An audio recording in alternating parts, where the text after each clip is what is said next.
ولا حول ولا قوة إلا بالله العلي العظيم ولا حول ولا قوة إلا بالله العلي العظيم ولا حول ولا قوة إلا بالله العلي العظيم وما إلا بالله عليه توكلت إليه أنيب الحمد لله والصلاة والسلام على رسول الله وعلى آله وأصحابه الفائزين برضا الله أما بعد فأعوذ بالله من الشيطان الرجيم بسم الله الرحمن الرحيم ومن يشاقق الرسول من بعد ما تبين له الهدى ويتبع غير سبيل المؤمنين نوله ما تولى ونصله جهنم وساءت مصيرا صدق الله مولانا العظيم وقال النبي صلى الله عليه وسلم صلوا كما رأيتموني أصلي صدق رسول الله. ഏറ്റവും ബഹുമാനമുള്ള സദാത്യങ്ങളെ, ഉസ്താദുമാരെ, ആലിമീങ്ങളെ, അല്ലാഹു സുബ്ഹാനഹു വ തആല നമ്മുടെ ഈ ഒരുമിച്ച് കൂടൽ സ്വാലിഹായ അമലായി നമ്മളിൽ നിന്ന് സ്വീകരിക്കട്ടെ. ഖുത്ബയുടെ ഭാഷ എന്ന വിഷയം സംബന്ധിച്ച് ആണ് ഞാനിവിടെ സംസാരിക്കേണ്ടത്. അത്രമാത്രം കൂടുതൽ പറയേണ്ട ആവശ്യം ഇല്ലെന്നാണ് ഞാൻ മനസ്സിലാക്കുന്നത്. പക്ഷേ ചില ആളുകൾ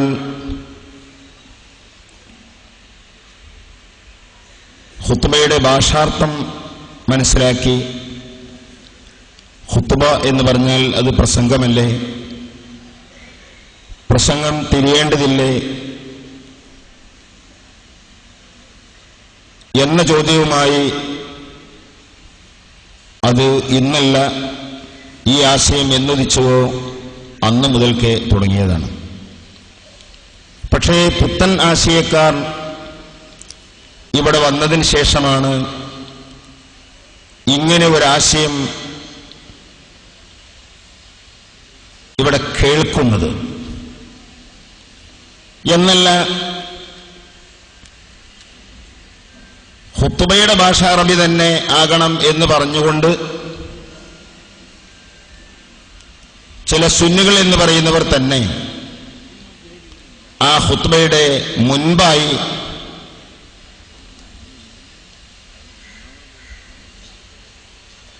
ഒരു പ്രസംഗം, അർത്ഥമറിയാത്ത ഖുത്ബ കേട്ടതുകൊണ്ട് ജനങ്ങൾക്ക് ഒരു പ്രയോജനവുമില്ല, നിസ്കാരം കഴിഞ്ഞാൽ ജനങ്ങൾ ഇരിക്കുകയുമില്ല,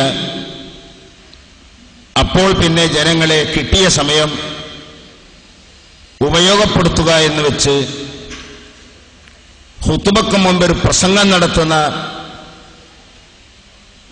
ചിലരുണ്ട്. ഈ ആശയവും ഇവിടെ പണ്ടാർക്കും പരിചയമില്ല. കേരളത്തെ സംബന്ധിച്ച് പറയുമ്പോൾ ഇസ്ലാമിനിത്ര പഴക്കം, അല്ലെങ്കിൽ നബി സല്ലല്ലാഹു അലൈഹി വസല്ലം തങ്ങളാൽ ഇസ്ലാം പൂർത്തീകരിക്കപ്പെട്ടുവെങ്കിൽ ആ സമ്പൂർണമായ ഇസ്ലാം നബി സല്ലല്ലാഹു അലൈഹി വസല്ലം കാലഘട്ടത്തിൽ തന്നെ കേരളത്തിൽ എത്തിയിട്ടുണ്ട് എന്നാണ് ചരിത്രം പഠിപ്പിക്കുന്നത്. അന്നു മുതൽ ഈ രാജ്യങ്ങളിൽ ജുമുഅയും ഖുത്ബയും മറ്റ് കാര്യങ്ങളുമൊക്കെ നടന്നു വരുന്നുമുണ്ട്. എന്നാൽ നൂറ്റാണ്ടുകളിങ്ങനെ പരമ്പരാഗതമായി നടന്നു പോകുന്ന ശൈലിക്ക് വിരുദ്ധമായി തിരിയുന്ന മനസ്സിലാകുന്ന ഭാഷയിൽ, ശ്രോതാക്കൾക്ക് മനസ്സിലാകുന്ന ഭാഷയിൽ ഖുത്ബ നിർവഹിക്കണമെന്ന ആശയമോ, അല്ലെങ്കിൽ ഖുത്ബക്ക് മുമ്പ് ഖുത്ബയിൽ പറയാൻ പോകുന്ന പരാമർശിക്കുന്ന കാര്യങ്ങളെ സംബന്ധിച്ച് ജനങ്ങളെ ഒന്ന് ഉത്ബോധിപ്പിക്കണമെന്നോ ഉള്ളൊരാശയവുമായി ആരും വന്നിട്ടില്ലായിരുന്നു. ബിദ്അത്തിന്റെ പ്രവർത്തനം തുടങ്ങിയതോടെയാണ് ഇതിനിവിടെ തുടക്കം കുറിക്കുന്നത്. അതാണ് ബഹുമാനപ്പെട്ട വൈലത്തൂർ ബാബു മുസ്ലിയാർ ഇവിഷയമായി രചിച്ചിട്ടുള്ള തന്റെ റിസാലയുടെ ആദ്യ ഭാഗത്ത് പറയുന്നത് തന്നെ, കമാ യസ്ബിഖുൽ ജുദ്രിയ ഹുമ്മാ ബിശിദ്ദത്തി കദാ യസ്ബിഖുൽ ബിദ്അത്തി ഫീ അംരി ഖുതുബത്തി ശുകൂകുൻ കസീറുൻ അവ്വലൻ ثم يدعي തറക്തു ഖുറാഫാത്തിൻ റളീതു ബിഉജ്മത്തി കമാ ഖാല മജ്നൂനുൻ അഫഖ്തു ബിഉറിയത്തി അസാകും മഈറൂനി ലിഅസ്തൂറ ഔറത്തി എന്ന് ഒരു കാവ്യം ബഹുമാനപ്പെട്ട അവിടുത്തെ റിസാലയിൽ കൊടുത്തിട്ടുണ്ട്. എന്താ പറഞ്ഞത്?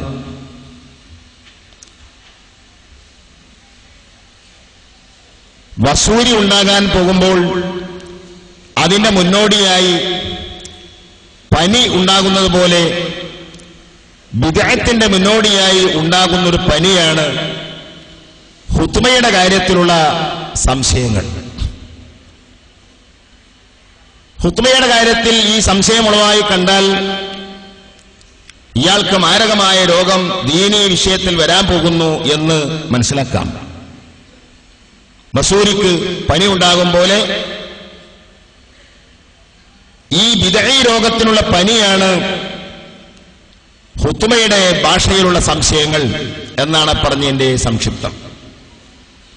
അപ്പൊ ഏതായിരുന്നാലും ഇവിഷയങ്ങൾ സംബന്ധിച്ചൊന്നും വളരെ കൂടുതൽ പറയേണ്ട ആവശ്യമില്ല. ഒറ്റ കാര്യം ഞാൻ ഓർമ്മപ്പെടുത്തുകയാണ്.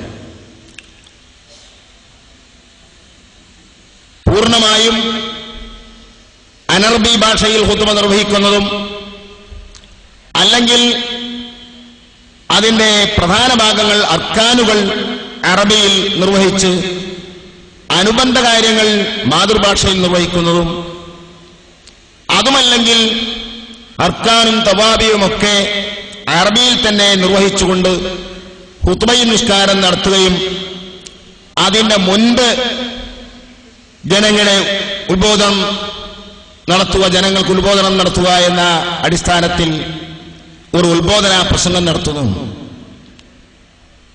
എന്ന് വെക്കേണ്ട ബിദ്അഈ കക്ഷികൾ എന്തെല്ലാം പുതിയ പുതിയ ആശയങ്ങളുമായി ഇവിടെ വന്നോ ആ കാര്യങ്ങളെക്കുറിച്ചൊക്കെ ഓരോന്നോരോന്നായി തെളിവ് പറയേണ്ട ആവശ്യം നമുക്കില്ല. അടിസ്ഥാനപരമായി നാം മനസ്സിലാക്കേണ്ട ഒരു കാര്യം, പരിശുദ്ധ ദീനിന്റെ തക്കാലീഫുകൾ അല്ലാഹു സുബ്ഹാനഹു വ തആല നമ്മളോട് ഇന്ന കാര്യങ്ങളൊക്കെ ചെയ്യണം, അല്ലെങ്കിൽ ഇന്നൊന്നും അരുത്, ചെയ്യാൻ പാടില്ല തുടങ്ങിയുള്ള അല്ലാഹുവിന്റെ വ്യവസ്ഥകൾ, ഈ തക്കാലീഫുകൾ, ഇതിൽ കുറെ സിറുകൾ നമ്മുടെ അയിമ്മത്ത് പറഞ്ഞിട്ടുണ്ട്. ഇമാം സഅറാനി രേഖപ്പെടുത്തിയത് നമുക്ക് കാണാം. അല്ലാഹു അവന്റെ അടിമകളുമായി നടത്തിയ, ആലമുൽ അർവാഹിൽ വെച്ച് നടത്തിയ ഒരു കരാർ, ഉടമ്പടി, അലസ്തു ബി റബ്ബിക്കും ഖാലൂ ബല. അല്ലാഹു ചോദിക്കുന്നു, ഞാൻ നിങ്ങളുടെ റബ്ബല്ലയോ? ഖാലൂ ബല, അവരൊന്നടങ്കം പറഞ്ഞു അതെ. ഐ അന്ത റബ്ബുനാ വ ഇലാഹുനാ വ നഹ്നു ഇബാദുക്. പഠിച്ചവനെ, നീ ഞങ്ങളുടെ റബ്ബാണ്, ഇലാഹാണ്, ഞങ്ങൾ നിന്റെ അടിമകളാണ്. നിന്റെ ഉബൂദിയ്യത്ത് അനുസരിച്ച് പൂർണ്ണമായ ഒരു അച്ചടക്കമുള്ള അടിമ എന്ന നിലക്ക് ആ ഉബൂദിയത്തിന് ഹക്ക് പ്രകാരം നിന്നുപോരാൻ കടമപ്പെട്ടവരാണ് ഞങ്ങൾ എന്ന് മനുഷ്യൻ ഒന്നടങ്കം ആലമുൽ അർവാഹിൽ വെച്ച് സമ്മതിച്ചിട്ടുള്ളതാണ്. പക്ഷേ ഈ ഉടമ്പടി ആരൊക്കെ പൂർത്തീകരിക്കും, ആരൊക്കെ പൂർത്തീകരിക്കില്ല, ഇത് റബ്ബിനറിയാം, അള്ളാഹുവിന് കാലേ കൂട്ടി അറിയാം. ഈ ഉടമ്പടി പൂർത്തിയാക്കുന്നവരും അത് ലംഘിക്കുന്നവരും ആരാണെന്ന് റബ്ബിനറിയാം. ഉടമ്പടി പൂർത്തിയാക്കിയവർക്ക് സ്വർഗം നൽകാനും ആ ഉടമ്പടി ലംഘിച്ചവർക്ക് അനുയോജ്യമായ ശിക്ഷ നൽകാനും റബ്ബ് സുബ്ഹാനഹു വ തആല തന്നെ തീരുമാനിക്കുകയും ചെയ്തിട്ടുണ്ട്. ആരൊക്കെയാണ് ആ സ്വർഗത്തിന്റെ ആളുകൾ, ആരൊക്കെയാണ് നരകത്തിന്റെ ആളുകൾ, ഇതൊക്കെ റബ്ബിന് നേരത്തെ അറിയാം. പക്ഷേ ആ ആലമുൽ അർവാഹിൽ നിന്ന് ഓരോ ആളുകൾക്കും നിശ്ചയിക്കപ്പെട്ട സന്ദർഭത്തിൽ സമയത്ത് ആ ആളുകൾ ഇവിടെ വരുമ്പോൾ ആ ജനങ്ങളിൽ ആരൊക്കെയാണ് നേരത്തെ കരാർ പൂർത്തിയാക്കിയവർ, ആരൊക്കെയാണ് ആ കരാറിന് ലംഘനം നടത്തിയവർ എന്ന് അള്ളാഹുവിനെ കാലയെ കൂട്ടി അറിയുമെങ്കിലും അത് അവരെ തന്നെ ബോധ്യപ്പെടുത്തുന്നതിന് വേണ്ടിയും ആ കാര്യം ഇവിടെ വ്യക്തമായി സാക്ഷാത്കരിക്കുന്നതിനു വേണ്ടിയും അല്ലാഹു സുബ്ഹാനഹു വ തആല ചില തകാലീഫുകൾ ഇവിടെ വെക്കുകയാണ്. ചില കീർത്തനങ്ങൾ അല്ലാഹു നമുക്ക് ചെയ്യുകയാണ്. ആ കീർത്തനങ്ങൾ, തകാലീഫുകൾ പൂർത്തിയാക്കുന്നവർ, അതനുസരിച്ച് നിലനിൽക്കുന്നവർ, നേരത്തെ ഉടമ്പടി പൂർത്തിയാക്കിയവരും അതിന് ഭംഗം വരുത്തുന്നവർ, ആ ഉടമ്പടിക്ക് ലംഘനം ചെയ്യുന്നവരുമാണ്. ഒന്നുകിൽ പൂർണ്ണമായോ അല്ലെങ്കിൽ ഭാഗികമായോ. ഇത് അവരെ കൂടി ബോധ്യപ്പെടുത്തി വേണം പിന്നീട് അവർക്ക് കൊടുക്കുന്ന സ്വർഗീയ ഗുണങ്ങളും നരകീയ ശിക്ഷയും. അതില്ലെങ്കിൽ മനുഷ്യൻ നേരത്തെ പറഞ്ഞതൊക്കെ അവൻ വിസ്മരിച്ചു പോയി കാണും, മറന്നുപോയി കാണും. അതുകൊണ്ട് തന്നെ ഇമാം ഷഅറാനി രേഖപ്പെടുത്തുന്നു, ഇവിടെ വെച്ച് ഈ കാര്യമൊക്കെ അല്ലാഹു സുബ്ഹാനഹു വ തആല ചെയ്തെങ്കിലും പിന്നീടും ആഖിറത്തിൽ വെച്ച് ശിക്ഷയും അല്ലെങ്കിൽ സ്വർഗവും കൊടുക്കുന്നതിന് മുമ്പ് നേരത്തെ ഇവിടെ വെച്ച് ചെയ്തു കൂട്ടിയ തെറ്റുകളും കുറ്റങ്ങളും അല്ലെങ്കിൽ അവന്റെ അടിമത്വം അനുസരിച്ച് ഉബൂദിയത്തനുസരിച്ച് നിന്നുപോകുന്ന കാര്യങ്ങളും എല്ലാം സവിസ്തരമായി പ്രതിപാദിച്ചിട്ടുള്ള ഓരോരുത്തരുടെയും കിതാബുകൾ അവരവർക്ക് കൊടുക്കുകയും ആ കുറ്റപത്രം അവർ തന്നെ സ്വയം വായിച്ച് അവർക്ക് ബോധ്യപ്പെടുകയും ചെയ്തതിനു ശേഷമാണ് അല്ലാഹു സുബ്ഹാനഹു വ തആല അവർക്ക് സ്വർഗം നരകമൊക്കെ കൊടുക്കുന്നത്. അപ്പോ ഒരിക്കലും എന്റെ റബ്ബ് എന്നെ വെറുതെ ശിക്ഷിച്ചതാണെന്ന തോന്നൽ മനുഷ്യന് വരില്ല. അല്ലെങ്കിൽ എന്റെ റബ്ബ് എനിക്ക് വെറുതെ ഇങ്ങോട്ട് തന്നതാണ് എന്ന ആ തോന്നലും മനുഷ്യന് വരില്ല. അതുകൊണ്ട് തന്നെ മനുഷ്യൻ അവന്റെ ആ ഉബൂദിയത്തനുസരിച്ച് അള്ളാഹുവിന്റെ അടിമത്വം അനുസരിച്ച് നിലനിൽക്കുന്നത് ഉണ്ടോ ഇല്ലയോ എന്ന് അള്ളാഹുവിനറിയാനല്ല, അള്ളാഹുവിനെ നേരത്തെ അറിയുന്ന കാര്യം ഇവിടെ സാക്ഷാത്കരിക്കുന്നതിന് വേണ്ടി റബ്ബ് സുബ്ഹാനഹു വ തആല സംവിധാനിച്ച ഈ തകാലീഫുകൾ. ഈ തകാലീഫുകളാണ് നാം പറയുന്ന ഇബാദാത്തുകൾ.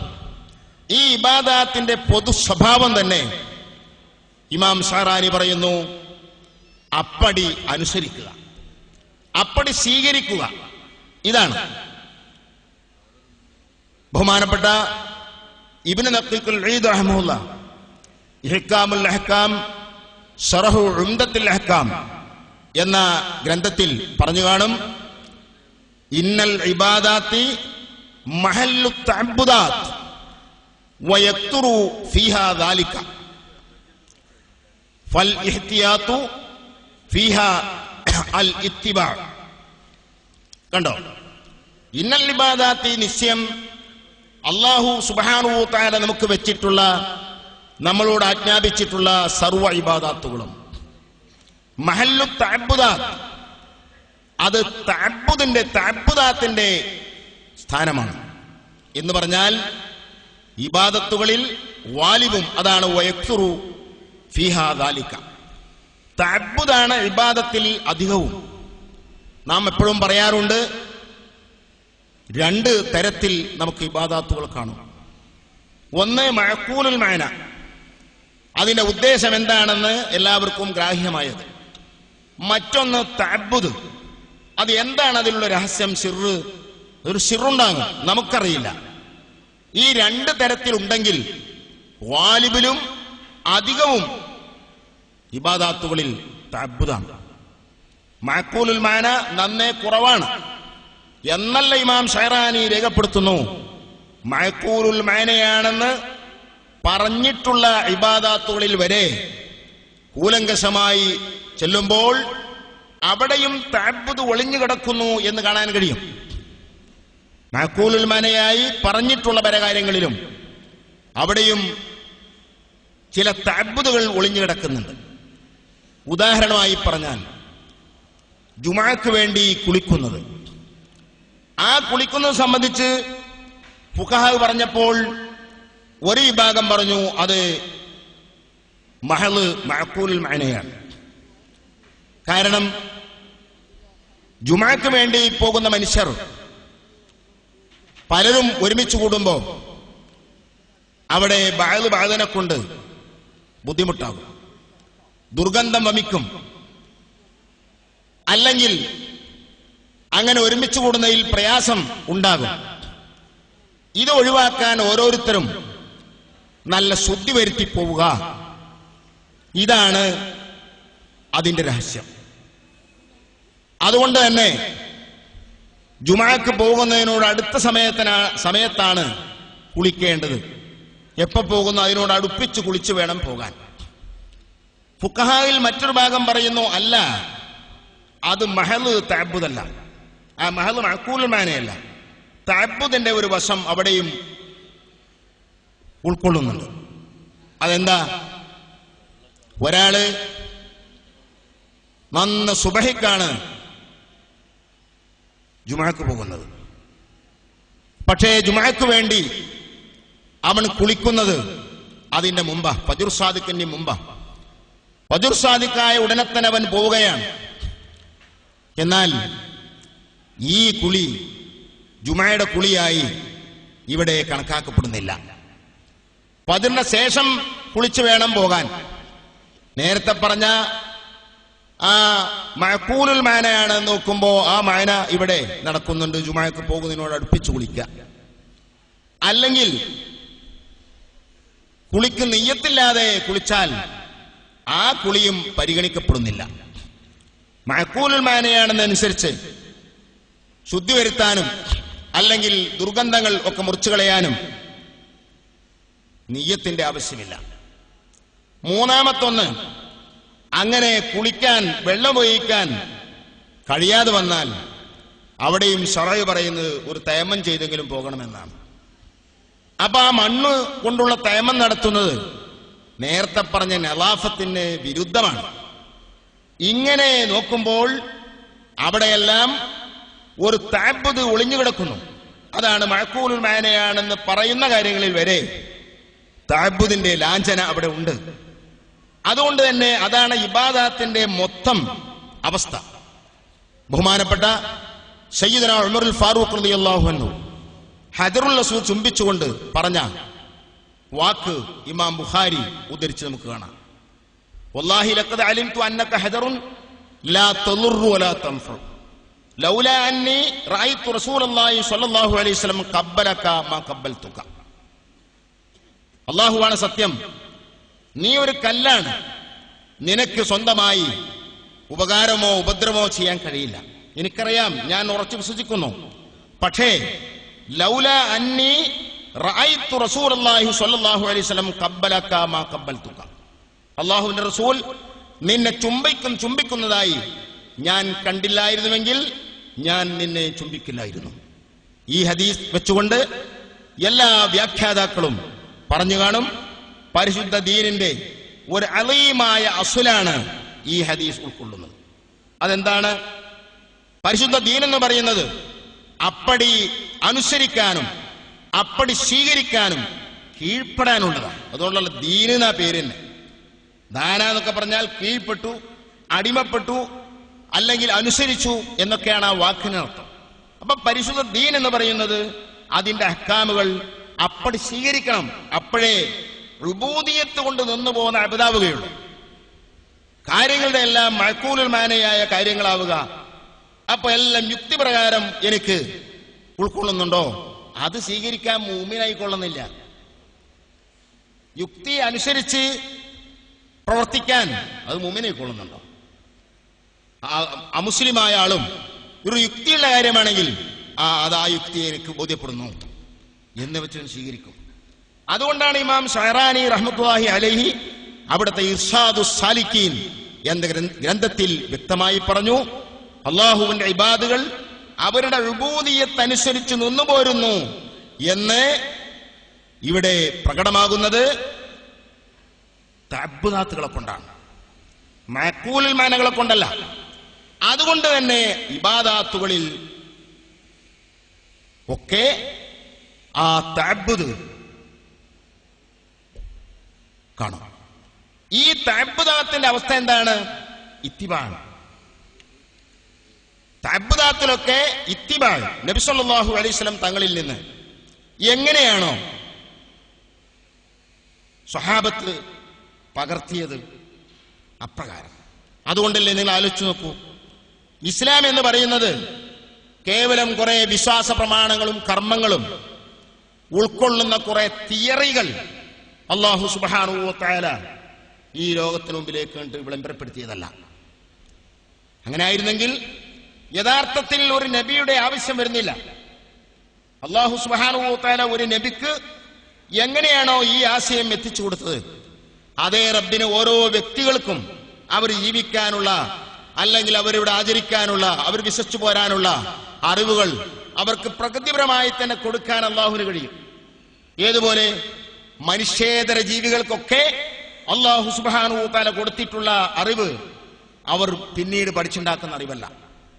ഒരു കാക്കയാണെങ്കിൽ ആ കാക്ക എന്ന് പറയുന്ന പക്ഷി അത് കൂടുകൂട്ടാൻ, അതിന്റെ കൂടുണ്ടാക്കാൻ, അല്ലെങ്കിൽ അതിന്റെ ഭക്ഷണം സമാഹരിക്കാൻ, അതല്ലെങ്കിൽ അതിന്റെ വിസർജനം നടത്താൻ തുടങ്ങിയുള്ള എല്ലാ കാര്യങ്ങളും, അതിനാവശ്യമായിട്ടുള്ള സർവ്വകാര്യങ്ങളും അത് പഠിപ്പിച്ചു കൊടുക്കാൻ വേറെ ആൾ വരുന്നില്ല.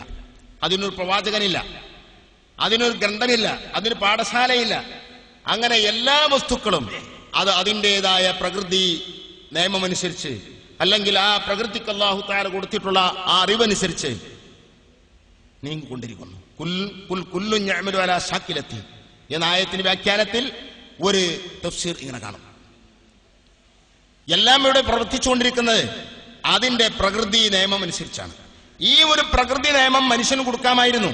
പക്ഷേ മനുഷ്യനെ സംബന്ധിച്ചിടത്തോളം അങ്ങനത്തെ ഒന്നുമില്ല എന്നാണ് യാഥാർത്ഥ്യം.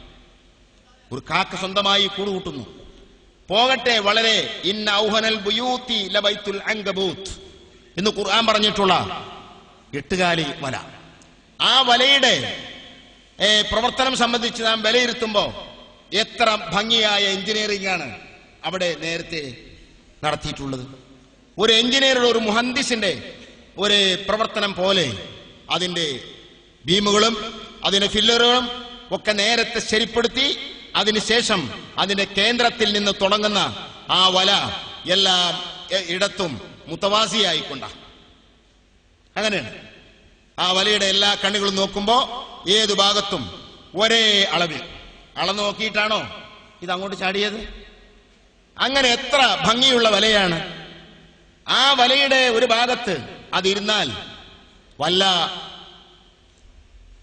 പ്രാണികളും അതിൽ കുടുങ്ങിയാൽ ഉടനെ ഇരിക്കുന്ന ഇയാൾക്ക് സിഗ്നൽ കിട്ടി, ഉടനെ പോകുന്നു. അപ്പോഴേക്ക് ഈ കുടുങ്ങിയ ജീവിക്ക് ഇതിൽ നിന്ന് രക്ഷപ്പെടാൻ കഴിയില്ല. കാരണം ഇതിൽ വെച്ചിട്ടുള്ള ഒരു തരം പശയുണ്ട്. ഈ പശയുടെ കാരണം അത് ഒട്ടിപ്പിടിച്ചു. ഒട്ടിപ്പിടിക്കുമ്പോൾ അത് പെടയുകയാണ്. പെടയുമ്പോൾ കൂടുതൽ ഒട്ടിപ്പിടിച്ചു. അപ്പോഴേക്ക് ഇയാൾ വന്ന് 2-3 ചുറ്റൽ വേറെ വല നൂലുകൊണ്ട് പിന്നെയും കെട്ടിമുറുക്കി. ഇനി ഹത്തൽ ഖിയാമത്തിന് പോകാൻ കഴിയില്ല. അങ്ങനെ എന്ത് ചെയ്യുന്നു? അതിന്റെ ആഹാരം അതിൽ നിന്ന് എടുക്കുന്നു. അപ്പൊ ഞാൻ പറയുന്നത്, ഇതെല്ലാം എങ്ങനെ പഠിച്ചു? ഏത് മുഹന്ദിസ, അല്ലെങ്കിൽ ഏത് പ്രവാചകന, അല്ലെങ്കിൽ ഏത് പാഠശാല, ഏത് കോളേജാ? ഒന്നുമില്ല. ഇങ്ങനെ എല്ലാം ഇവിടെ നടക്കുന്നുവെങ്കിൽ അങ്ങനെ നടത്താൻ മനുഷ്യനിക്ക് അല്ലാഹുത്താനക്ക് കഴിയില്ലേ? ഇതിനേക്കാണ് എത്രയോ എല്ലാ നിലക്കും ഉയർച്ചയുള്ള ഈ മനുഷ്യന് ഇങ്ങനൊരു സംവിധാനം അല്ലാഹു സംവിധാനം ചൂടായിരുന്നോ? പക്ഷെ ഇല്ല. അതിന് റബ്ബ് സുബ്ഹാനഹു വ തആല തെരഞ്ഞെടുത്തിട്ടുള്ളത് അമ്പിയാക്കൾ അയക്കുക എന്നതാണ്. അമ്പിയാക്കൾ ജനതയുള്ള വന്നില്ലയോ അവർക്കിതൊന്നും ബാധകമല്ല. ഖുർആൻ തന്നെ പറഞ്ഞില്ലേ എന്ത്? ഹത്താ നബഅസ റസൂല. എന്തായതിന്റെ തല അല്ലാഹു സുബ്ഹാനഹു വ തആല പറയുന്നത് വമാ കുന്നാ മുഅദ്ദിബീന ഹത്താ നബഅസ റസൂല. വമാ കുന്നാ മുഅദ്ദിബീന അയ് വലാ മുസീബീന. നാം ഇക്കാബും സവാബും ഒന്നും കൊടുക്കുന്നില്ല. ഏതുവരെ? ഒരു പ്രവാചകനിലേക്ക് എത്തുന്നു വിഭാഗത്തിന് അള്ളാഹുവിന്റെ സവാബും ഇക്കാബൊന്നുമില്ല. അപ്പൊ നോക്കങ്ങള്, ഈ അമ്പിയാക്കൾ മുഖേനയാണ്. എന്തിനാണത് ഇങ്ങനെ അമ്പിയാക്കളെ അയച്ചത്? ആ അമ്പിയാക്കൾ കുറെ തിയറി പഠിപ്പിച്ചു കൊടുക്കാനല്ല, പിന്നെയോ അവരിൽ നിന്ന് പരിശുദ്ധ ദീനിനെ അപ്പടി പകർത്തിയെടുക്കാനാണ്. അവിടെയാണ് ഇത്തിബായി കിടക്കുന്നത്. അതിനാണ് നീണ്ട 23 വർഷ കാലയളവിൽ മഹാനായ നബി സല്ലല്ലാഹു അലൈഹി വസല്ലം തങ്ങൾ കുറെ വിവരങ്ങൾ അങ്ങനെ വയലു പറഞ്ഞു കൊടുക്കുക മാത്രമല്ല, നബി സല്ലല്ലാഹു അലൈഹി വസല്ലം തങ്ങൾ സ്വഹാബത്തിനിടയിൽ ജീവിച്ച ആ ജീവിതമാണ് മഹത്തുക്കളായ സ്വഹാബത്ത് ഒപ്പിയെടുത്തത്. അതിലവിടുത്തെ വാക്കുകൾ, അവിടുത്തെ പ്രവർത്തനങ്ങൾ എല്ലാം ഉൾക്കൊള്ളുന്നു. നബി സല്ലല്ലാഹു അലൈഹി വസല്ലം തങ്ങൾ അവർക്കിടയിൽ ജീവിച്ചു കൊടുക്കുകയാണ്, ജീവിച്ച് കാണിച്ചു കൊടുക്കുകയാണ്. ആ ജീവിതം അപ്പടി അവർ ഒപ്പിയെടുത്ത് പകർത്തുകയാണ്. അതാണ് പരിശുദ്ധ ദീൻ എന്ന് പറയുന്നത്. എന്നല്ലാതെ കുറെ ഊഹാപോഹങ്ങളും അല്ലെങ്കിൽ കുറെ ന്യായങ്ങളും കുറെ തത്വങ്ങളും അതൊന്നുമല്ല. ഈ അടിസ്ഥാനത്തിൽ ചിന്തിക്കുമ്പോൾ പരിശുദ്ധ ദീനിന്റെ എല്ലാ കാര്യങ്ങളിലും നമുക്ക് ഇത് നിഴലിച്ച് കാണാൻ കഴിയും.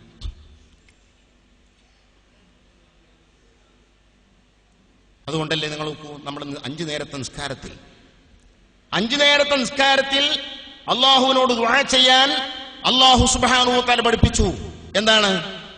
ഇഹ്ദിനസ് സിറാത്തുൽ മുസ്തഖീം. ഇഹ്ദിനസ് സിറാത്തുൽ മുസ്തഖീം എന്ന 5 നേരത്തെ നിസ്കാരത്തിൽ 17 പ്രാവശ്യമായി നിർബന്ധമായും നാം പറഞ്ഞിരിക്കണം. ആ മുസ്തഖീമായ വഴി അള്ളാഹു സുബ്ഹാനഹു വ തആല പരിചയപ്പെടുത്തുന്നത് അതിന്റെ തഅരീഫ്, നിർവചനം പറഞ്ഞിട്ടല്ല. മുസ്തഖീമായ വഴി എന്ന് പറഞ്ഞാൽ അതെന്ത്? അതിന്റെ നിർവചനം, അതിന്റെ തഅരീഫ് അല്ലാഹു പറയുന്നില്ല. പിന്നെയോ അത് ആരുടെ വഴിയാണ് എന്നാണ് അല്ലാഹു പറയുന്നത്. മുസ്തഖീമായ വഴി എന്നാൽ എന്ത് എന്ന് പറയുന്നതിന് പകരം മുസ്തഖീമായ വഴി ഏത്, ഇതാണ് അല്ലാഹു പറയുന്നത്. സിറാത്തൽ ലദീന അൻഅംത അലൈഹിം, അതിന്റെ തഅരീഫല്ല. അത് ആരുടെ വഴിയാണ്, ആര് സ്വീകരിച്ചു പോകുന്ന മാർഗമാണ്? അള്ളാഹുവിന്റെ അനുഗ്രഹങ്ങൾക്ക് പാത്രമായവർ. അതാരാ? അള്ളാഹു തന്നെ പറഞ്ഞു, മിനൻ നബിയ്യീന വസ്സിദ്ദീഖീന വസ്സുഹദാഇ വസ്സാലിഹീൻ. ഇവരാണ് മഹത്തുക്കൾ, അമ്പിയാക്കന്മാർ, സിദ്ദീഖീങ്ങൾ, സുഹദാക്കൾ, സാലിഹീങ്ങൾ. ഞാനത് വിശദീകരിക്കുന്നില്ല. അവരാണ് അള്ളാഹുവിന്റെ അനുഗ്രഹത്തിന് പാത്രമായവർ. അവർ സ്വീകരിച്ചു പോന്ന വഴി ഏതോ, അവർ ജീവിച്ചു പോന്ന ആ സരണി ഏതോ, അതിൽ നിലനിർത്താനാണ് അള്ളാഹുവിനോട് നാം ചോദിക്കാൻ അല്ലാഹു തആല തന്നെ നമ്മളെ പഠിപ്പിച്ചത്. ഇതെന്താണ് കുറിക്കുന്നത്? ഇത്തിബാണ് കുറിക്കുന്നത്. കാരണം അവരാണ്, ആ ചരണിയിലൂടെയാണ് ഈ ദീനിങ്ങനെ കൈമാറി പണ്ടുകാലം മുതലേ സ്വീകരിച്ചു പോന്നിട്ടുള്ള മാർഗം ആർക്കറിയാത്തത്? വെള്ളിയാഴ്ച എന്ന് പറയുന്ന ദിവസം തന്നെ പണ്ടുകാലം മുതലേ ആ ദിവസം എങ്ങനെയൊക്കെ അത് ഉപയോഗപ്പെടുത്തി പോന്നു. അന്നൊരു പ്രസംഗത്തിന്റെ ദിവസമല്ല, പോകട്ടെ ദർസും കൂടി അടക്കണ ദിവസമല്ല അല്ലേ? പണ്ടുകാലം മുതലേ അന്നേ ദിവസം ദർസില്ല. അതുകൊണ്ടല്ലേ ഫിഖ്ഹിന്റെ കിതാബുകളിലൊക്കെ ചോദ്യം കാണും, എന്ത്? ശമ്പളം പറ്റുന്ന, യൗമിയായി ശമ്പളം പറ്റുന്നവനാണ് ഈ പ്രത്യേകിച്ചു, അല്ലേ? വേണ്ട, മാസം പറഞ്ഞിട്ട് ശമ്പളം പറ്റുന്നവൻ. ഈ ശമ്പളം പറ്റുന്ന എന്തിനാണ്? അവന്റെ തദ്രീസ് എന്ന ജോലിക്ക് ശമ്പളം പറ്റുന്നവനാ. അല്ലെങ്കിൽ തലബത്ത് എന്ന നിലക്ക് വഖഫിൽ നിന്ന് ഭക്ഷണം കഴിക്കുന്നവരാ കുട്ടികൾ. ആ കുട്ടികൾക്ക് ഭക്ഷണം കൊടുക്കുന്നു, വഖഫിൽ നിന്നുള്ള ഭക്ഷണമാണ്. എന്നാൽ തഅല്ലുമും തഅലീമും നടക്കാത്ത ദിവസമാണ് വെള്ളിയാഴ്ച. ഈ വെള്ളിയാഴ്ച ദിവസത്തെ ശമ്പളം ഈ മുദരിസിനെ കട്ടാക്കുമോ? അത് നിർച്ചില്ലല്ലോ. അതല്ലെങ്കിൽ ത്വലബത്തിന് അന്നത്തെ ദിവസത്തെ ഭക്ഷണം കൊടുക്കാൻ പറ്റില്ല, കാരണം അന്ന് പഠനമില്ലല്ലോ, തഅല്ലുമില്ലല്ലോ. ഇബ്നു ഹജർ തങ്ങൾ പറഞ്ഞു, അല്ല, അത് ഇവന്റെ അനാസ്ഥയല്ല, അത് പൊതുവായി ഉള്ള ഒഴിവ് ദിവസമാണ്. ആ ഒഴിവ് ദിവസം അവന്റെ ഭാഗത്തുനിന്ന് തഅലീമുണ്ടായില്ല, കുട്ടികളുടെ ഭാഗത്ത് തഅല്ലുമുണ്ടായില്ല എന്നതൊരിക്കലും അവർ ശമ്പളം പറ്റുന്നതിനോ ചെലവ് പറ്റുന്നതിനോ കാരണമല്ല, അല്ലെങ്കിൽ അതിന് തടസ്സമല്ല. അപ്പൊ ഞാൻ പറയുന്നത്, എത്രയോ പണ്ട് മുതൽ തന്നെ വെള്ളിയാഴ്ച ദിവസം ഇതുവരെ നിർത്തപ്പെട്ടിരിക്കുക. പിന്നെ അന്നേ ദിവസം ഒരു പ്രസംഗം, അല്ലെങ്കിൽ ജുമുഅയുടെ മുമ്പൊരു പ്രസംഗം, ഇതൊന്നും ഹമലത്തു ശരീഅത്ത് ആരാണോ അവർ ഈ കാലഘട്ടം വരെ, അടുത്ത കാലഘട്ടം വരെ അവരിൽ നിന്ന് അറിഞ്ഞിട്ടില്ലാത്ത, അവരിൽ നിന്ന് കേട്ടിട്ടില്ലാത്ത പുതിയ ആശയമാണ്. ഇത് എവിടെയും നമുക്ക് കാണാൻ കഴിയും. പുത്തനാശയങ്ങൾ എവിടെ ഉണ്ടോ അവിടൊക്കെ ഇതേ ഒരു മാനദണ്ഡം വെച്ച് നോക്കിയാൽ അവിടൊക്കെ നമുക്ക് കാണും. എന്നല്ലാതെ ഓരോന്നിനും തെളിവ് പറയേണ്ട ആവശ്യമില്ല. ഞാൻ ചോദിക്കട്ടെ, നാം നടത്തുന്ന ഇബാദത്തുകളൊക്കെ ഇത്തിബായിന്റെ അടിസ്ഥാനത്തിലാണ് നാം നടത്തിപ്പോരുന്നത്. എല്ലാത്തിനും തെളിവ് പറഞ്ഞിട്ടില്ല. ബഹുമാനപ്പെട്ട ഷാഹു വലിയുല്ലാഹി ദഹ്ലവി റഹ്മത്തുള്ളാഹി പറഞ്ഞു, തെളിവുകൾ പറയുക എന്ന സംവിധാനം അയിമ്മത്ത് മുജ്തഹിദുകളും അവരുടെ ശേഷവുമാണ് ആ സംവിധാനത്തിലേക്ക് കടന്നത്. അതിനു മുമ്പ് തെളിവ് പറയാ എന്നൊരു പരിപാടിയില്ല. ഉണ്ടെങ്കിൽ ഇമാം ഷാഫി റളിയല്ലാഹു അൻഹു തന്നെ ഇപ്പൊ വേണ്ട തോനെന്ന് പറയണ്ട, ഒറ്റ നിസ്കാരത്തിന്റെ കാര്യം പറയാം.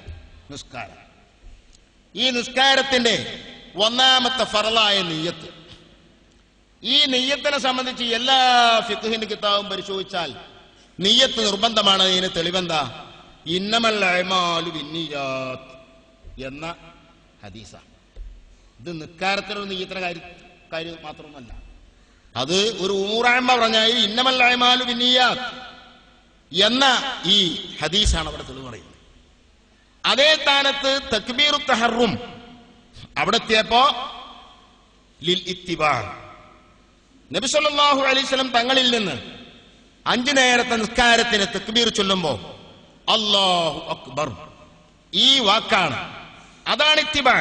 നേരത്തെ പറഞ്ഞ മുസ്തഖീമായ തരീഖിലൂടെ പോന്നതും കടന്നു പോന്നിട്ടും അതാണ്. അവിടെ എത്തിയപ്പോ ഇത്തിബാ പറഞ്ഞു. കുറച്ചും കൂടി ഇങ്ങോട്ടെത്തി, ഫാത്തിഹ സൂറത്ത് വേണം. ഫാത്തിഹയെ പറ്റി പറഞ്ഞപ്പോൾ ഇത്തിബായ പറഞ്ഞില്ല, അവിടെ പറഞ്ഞ വേറെ ഏതാണ്? ഹദീസാണ്. എന്താ? ഫാത്തിഹ സൂറത്ത് ഓതാത്ത നിസ്കാരത്തിന് സ്വീകാര്യതയില്ല, അള്ളാഹു സ്വീകരിക്കില്ല എന്നർത്ഥം വരുന്ന ആശയം വരുന്ന ഹദീസാണ്.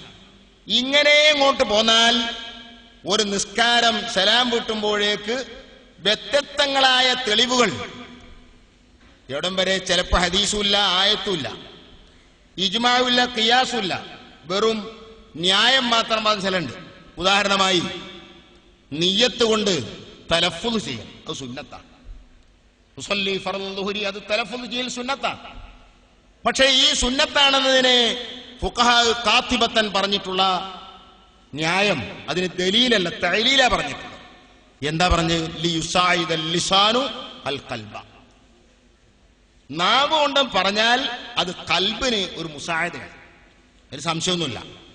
നമ്മൾ പറയില്ല മുത്താലിമിങ്ങളോട്, നിങ്ങളിങ്ങനെ മുത്താല ചെയ്താൽ പോരാ, തൊള്ളോണ്ട് ചെല്ലിപ്പടിക്കണം, ചെല്ലിപ്പടിച്ചാൽ അത് കൽബിന് മുസായദ കൊടുക്കും, യാതൊരു സംശയമില്ല. അപ്പൊ ലിയുസായിദൽ ലിസാനു അൽ ഖൽബ എന്ന ന്യായമാണ് ഉറപ്പ്. അപ്പൊ ഞാൻ പറഞ്ഞു വന്നിട്ടുള്ളത്, ഒരു നിസ്കാരം നബി സല്ലല്ലാഹു അലൈഹി വസല്ലം തങ്ങൾ എപ്രകാരം നിസ്കരിച്ചു അതുപോലെ നിസ്കരിക്കണം. അതിന് റസൂലുള്ളാഹി സ്വല്ലല്ലാഹു അലൈഹി വസല്ലം 5 നേരത്തെ നിസ്കാരം സഹാബത്തിന് നിസ്കരിച്ച് കാണിച്ചു കൊടുത്തില്ലേ? ഒറ്റ ഹദീസിൽ ആ കാര്യങ്ങളെല്ലാം പറഞ്ഞുകൊണ്ട് ഒരൊറ്റ ഹദീസും കാണൂല. ഉണ്ടെങ്കിൽ ഒറ്റ ഹദീസ് കൊണ്ട് ഒരു നിസ്കാരത്തിന്റെ കാര്യം പൂർത്തിയാവും. ഇത് ഒരു നിസ്കാരം വേണ്ട, ഒരു നിസ്കാരത്തിന്റെ ഒരു ഉദാഹരണം, ഒരു സുജൂദ്. ആ സുജൂദിന് തന്നെ എത്ര ഹദീസ് കൂടെന്ന് പറയുന്നത്? തെളിവ് നോക്കുമ്പോൾ എന്താ? സുജൂദിൽ നെറ്റിത്തടം വെക്കണം, അല്ലെങ്കിൽ കൈകളും 2 കൈകളും കാലിലെ മുട്ടൊക്കെ വെക്കണം തുടങ്ങിയുള്ള കാര്യങ്ങൾക്ക് അതിന് ഒരു ഹദീസ്. അവിടെ സുബ്ഹാന റബ്ബിയൽ അഅ്ല പറയണം, അതിന് വേറെ ഹദീസ്. വബിഹംദി കൂട്ടിക്കൊടുക്കണം, അതിന് വേറെ ഹദീസ്. ഒരു സുജൂദ് ചെയ്യുമ്പോഴേക്കിന് 3-4 ഹദീസ് കൂട്ടിയിട്ടാണ് ഫുഖഹാ പറഞ്ഞത്. അപ്പൊ നിങ്ങൾ വിചാരിക്കണ്ടോ ഇങ്ങനെ കുറെ ഹദീസ് തുന്നിക്കൂട്ടിയിട്ട് നമ്മളാരോ പിന്നെ പിൽക്കാലത്ത് ഉണ്ടാക്കിയ അതീ നിൽക്കാരം? അപ്പൊ ഈ തെളിവിൽ നിന്ന് കണ്ടെടുത്ത് നിക്കാരം എന്ന് പറയുന്ന ഒരു ക്രമത്തെ ആരോ ക്രമീകരിച്ചതല്ല. പിന്നെയോ അത് നബി സല്ലല്ലാഹു അലൈഹി വസല്ലം തങ്ങൾ നിക്കരിച്ചു കാണിച്ചു കൊടുത്ത ആ ശൈലി, നിക്കരിച്ചു പോകുന്ന രൂപം, അതൊക്കെ അവിടെ നിലവിലുണ്ട്. അത് അപ്പടി തന്നെ അവർ പകർത്തി പോന്നിട്ടുമുണ്ട്. തെളിവ് പറയുന്നതിലേക്ക് എത്താനുള്ള കാരണം തന്നെ അയിമ്മത്ത് പറഞ്ഞു കാണും. മഹാനായ നബി സല്ലല്ലാഹു അലൈഹി വസല്ലം തങ്ങളുടെയും അവിടുന്ന് നേരിട്ട് കാണുകയും കേൾക്കുകയും സ്വഹാബത്തിന്റെയും കാലം പോലെയല്ല ആ 2 വിഭാഗത്തിന്. റസൂലുള്ളാഹി തങ്ങളുടെ കാലം കഴിഞ്ഞു, സ്വഹാബത്തിന്റെ മുഖ്യമായ സ്വഹാബത്തിലെ അക്കാബിറു സ്വഹാബത്തിന്റെ കാലവും കഴിഞ്ഞു. സിഗാറു സ്വഹാബത്താണ് പിന്നെ ജീവിച്ചിരിക്കുന്നത്. ആ കാലഘട്ടത്തിലാണ് പുതിയ പുതിയ ആശയങ്ങൾക്ക് തുടക്കം കുറിക്കുന്നത്. ആ പുത്തനാശയങ്ങൾ വിശ്വാസപരമായ കാര്യങ്ങളിൽ മാത്രമല്ല കർമ്മപരമായ കാര്യങ്ങളിലും വന്നു. ഇങ്ങനെ വന്നപ്പോഴാണ് വിശ്വാസപരമായ കാര്യങ്ങളെ ക്രമീകരിച്ചതുപോലെ അയിമ്മത്ത് മുജ്തഹിദുകൾ ഈ കർമ്മപരമായ കാര്യങ്ങളിലും ഇപ്പറഞ്ഞ ഒരു ശൈലി സ്വീകരിച്ച് അതിന്റെ ക്രമീകരണം അവർ നടത്തി. അതുകൊണ്ട് തന്നെ ഈ 4 അയിമ്മത്തുകൾ ക്രോഡീകരിച്ച അതിന്റെ പുറമേയുള്ള ഒന്നും സ്വീകാര്യമല്ല എന്നും അവർ വിധിച്ചു. ഞാനതിന്റെ വിശദാംശത്തിലേക്ക് കടക്കുകയല്ല. അപ്പൊ ഞാൻ പറയുന്നത്, അങ്ങനെ വന്നപ്പോൾ ശേഷമാണ് നേരത്തെ ആചരിച്ചു പോന്ന, നേരത്തെ അനുഷ്ഠിച്ചു പോന്ന, നേരത്തെ ചെയ്തു പോന്ന, നേരത്തെ ചൊല്ലിപ്പോന്ന ഓരോ കാര്യങ്ങൾക്കും പിൽക്കാലത്തുള്ള ഒരു സ്വന്തം തെളിവ് കണ്ടെത്താൻ തുടങ്ങിയത്. ഷാഹു വലിയുല്ലാഹി ദഹ്ലവി റഹ്മത്തുള്ളാഹി അലൈഹി അദ്ദേഹത്തിന്റെ ഹുജ്ജത്തുല്ലാഹിൽ ബാലിഗ അതിൽ ഇക്കാര്യം പറഞ്ഞു കാണാം. അപ്പോ ഇന്ന് ചില പറയുന്നത് പോലെ തെളിവുണ്ടോ വിശ്വസിക്കൂ. അപ്പൊ ഓരോന്നിനും വെവ്വേറെ തെളിവ് കണ്ടെത്തുക, ഇങ്ങനത്തെ ആശയം അല്ല യഥാർത്ഥത്തിൽ ദീൻ എന്ന് പറയുന്നത്. ദീൻ എന്ന് പറയുന്ന ഈ ഹുസ്നുൽ ഇത്തിബാഅ്, വലഖദ് കാന ലക്കും ഫീ റസൂലില്ലാഹി ഉസ്വത്തുൻ ഹസന. ആ ഉസ്വത്തുൻ ഹസനത്ത് അത് ആരിലൂടെ കടന്നു പോരണം?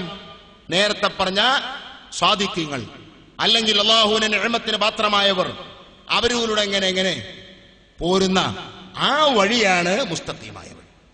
ഈ വഴിയിൽ അവർ സ്വീകരിച്ച ശൈലി, ഖുത്ബയിൽ അവരെന്ത് സ്വീകരിച്ചു? ഖുത്ബയെ കേവലം ഒരു പ്രസംഗമായി ആരാ കണ്ടിട്ടുള്ളത്? ഇവരാരും കണ്ടിട്ടില്ല. ഫുഖഹാ തന്നെ ഖുത്ബയെ കുറിച്ച് പറഞ്ഞപ്പോൾ അവര് ഖുത്ബ എന്ന് പറയുന്നത് ഒരു വെറും വഅളല്ല എന്നാ പറഞ്ഞിട്ടുള്ളത്. ഖുത്ബ എന്ന് പറയുന്നത് ഒരു പ്രസംഗമാണ്, പ്രസംഗം അത് തിരിയുന്ന ഭാഷയിലാകണം എന്ന് ഫുഖഹാരും പറഞ്ഞിട്ടില്ല. ഫുഖഹാ പറഞ്ഞപ്പോഴും പറഞ്ഞിട്ടുള്ളത് എന്താ? ഖുത്ബയെ സംബന്ധിച്ച് ദിക്ർ എന്നാണ് അല്ലാഹുവിന്റെ പരാമർശം. ഇദാ നൂദിയ ലിസ്സലാത്തി മിൻ യൗമിൽ ജുമുഅത്തി ഫസ്ഔ ഇലാ ദിക്രില്ലാഹ്. യൗമുൽ ജുമുഅത്തിൽ, ജുമുഅയിൽ അല്ലാഹുവിലേക്ക് വിളിക്കപ്പെട്ടാൽ ഫസ്ഔ ഇലാ ദിക്രില്ലാഹ്, ദിക്റുള്ള കൊള്ളേ നിങ്ങൾ പോവുക. ഏതാ ദിക്റുള്ള? എല്ലാ മുഫസ്സിറുകളും പറഞ്ഞിട്ടുള്ളത് ഖുത്ബയാണ്. വേറെ ബുഖാരി അടക്കമുള്ള മുഹദ്ദിസുകൾ റിപ്പോർട്ട് ചെയ്ത ഹദീസിൽ കാണും, വെള്ളിയാഴ്ച ദിവസം ഫജ്ർ സാദിഖ് മുതൽ ഖത്തീബ് മിമ്പറിലേക്ക് കയറുന്ന സമയം വരെയുള്ള സമയങ്ങൾ 5 അല്ലെങ്കിൽ 6 ഭാഗങ്ങളായി ഭാഗിച്ചു. 1-ാം ഭാഗത്തിൽ വരുന്ന ആൾക്ക് ഇന്ന കൂലി, 2-ാം ഭാഗത്ത് വരുന്ന ആൾക്ക് ഇന്ന കൂലി, ഇങ്ങനെ പറഞ്ഞ് അതിന്റെ ലാസ്റ്റിൽ പറഞ്ഞു ഈ എല്ലാ വിഹിതവും കഴിഞ്ഞതിന് ശേഷം പിന്നെ ആരെങ്കിലും ജുമുഅക്ക് വന്നാൽ അത് ഇവരുടെ ലിസ്റ്റിൽ പെടൂല. മലായിക്കത്ത് ലിസ്റ്റ് ചെയ്യുന്നുണ്ട്, അവരെ ലിസ്റ്റിൽ പെടൂല. കാരണം തവൗ സുഹ്ഫഹും യസ്തമിഊന ദിക്റ, ഇത് ഉല്ലേഖനം ചെയ്യുന്ന രേഖപ്പെടുത്തുന്ന മലായിക്കത്ത് ഈ സമയങ്ങൾ കഴിഞ്ഞാൽ പിന്നെ തവൗ സുഹ്ഫഹും, അവരെ ഏടുകൾ അവർ ചുരുട്ടി, യസ്തമിഊന ദിക്റ, ഖുത്ബ ശ്രവിക്കാൻ വേണ്ടി. അപ്പൊ ഖുത്ബയെ കുറിച്ച് അവിടെയും ദിക്ർ എന്നാ പറഞ്ഞിട്ടുള്ളത്. അതുകൊണ്ടാണ് കർമ്മശാസ്ത്ര പണ്ഡിതന്മാരൊക്കെ ഒലി അന്നഹു ദിക്റും മഫ്റൂദുൻ, അതൊരു ഫർളായ ദിക്റാണ്. ഇതാണ് ഖുതുബയെ കുറിച്ച് പറഞ്ഞത്. അതൊരു ഫർളായ ദിക്ർ. എത്ര വരെ പറഞ്ഞു? കത്തശഹുദി, അത്തഹിയാത്ത് പോലെ നിസ്കാരത്തിലുള്ള അത്തഹിയാത്ത്, അതൊരു ദിക്റും മഫ്റൂദാണ്. അല്ലെങ്കിൽ തക്ബീറത്തുൽ ഇഹ്റാം, തക്ബീറത്തുൽ ഇഹ്റാം പോലെ അത് ദിക്റും മഫ്റൂദാണ്. ബഹുമാനപ്പെട്ട അഹ്മദ് ബിൻ ഹംബൽ റഹ്മത്തുള്ളാഹി പറഞ്ഞ ഒരു വാക്ക് നേരെ ഖിയാസ് മഅകൂസ. മഹാനവർ പറഞ്ഞു, ബാങ്ക് അറബിയിൽ തന്നെ ആയിരിക്കണം, ബാങ്ക് വേറെ മാതൃഭാഷയിൽ ബാങ്ക് കൊടുക്കാൻ പറ്റൂല. ഏതുപോലെ? അതെന്താ കാരണം? അതൊരു ദിക്റാണ്. കൽ ഖുതുബത്തി, ഖുതുബ പോലെ തന്നെയാണ്. ഇങ്ങോട്ടാ ഖിയാസാക്കി. ഖുതുബ അറബിയിലാകണമെന്നൊരു തർക്കമില്ലാത്ത പോലെ. തർക്കമില്ല, കാരണം അന്ന് മുതലേ അങ്ങനെയാണ് ആചരിച്ചു പോന്നിട്ടുള്ളത്. അതുകൊണ്ടല്ലേ ഖുതുബ അറബിയാകണം എന്നതിന് തെളിവ് പറഞ്ഞിട്ടുള്ള എല്ലാ കർമ്മശാസ്ത്ര ഗ്രന്ഥങ്ങളിലും ആ തെളിവ് എന്താ അവിടെ പറഞ്ഞിട്ടുള്ളത്?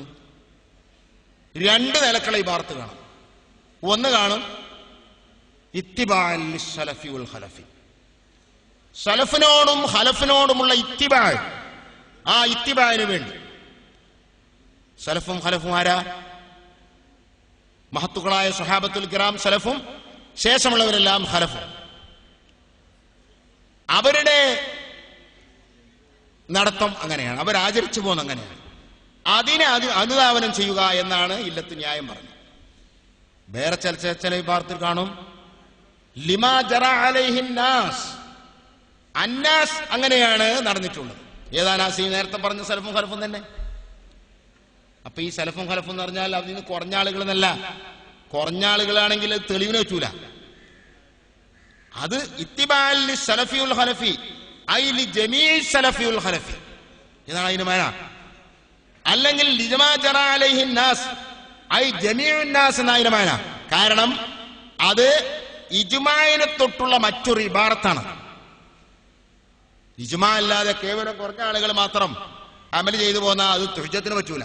എത്ര വരെ? മഹാനായ സയ്യിദുനാ മുഹമ്മദ് റസൂലുള്ളാഹി സ്വല്ലല്ലാഹു അലൈഹി വസല്ലം ജീവിച്ച രാജ്യമാണ് മദീന. ആ മദീനയിൽ വെച്ചാണ് ഇത്യാദി കാര്യങ്ങളിലൊക്കെ സിംഹഭാഗം. അവിടെ വെച്ചാണ് സ്വഹാബത്തുൽ കിറാം നബിയിൽ നിന്ന് ഇതൊക്കെ ഒപ്പിയെടുക്കുന്നത്. അതുകൊണ്ട് ആ മദീന നാട്ടുകാർ മാത്രം ഒരു കാര്യത്തിൽ ഒറ്റ നിലപാട് സ്വീകരിച്ചു പോന്നാൽ അത് തെളിവാക്കാൻ പറ്റുമോ ഇല്ലയോ? മാലിക് ഇമാം മാത്രം പറയുന്നു മദീനക്കാരുടെ ഇജ്മാ തെളിവാണ്. അതേ സ്ഥാനത്ത് ബാക്കിയുള്ള അയിമ്മത്ത് മുഴുവൻ അവിടെ പറഞ്ഞിട്ടുള്ളത് മദീനക്കാരുടെ മാത്രം ഏകോപനം ഹുജ്ജത്തിന് പറ്റില്ല. ഹുജ്ജത്താകണമെങ്കിൽ അതിൽ മറ്റുള്ളവരുടെയും ഏകോപനം വേണം.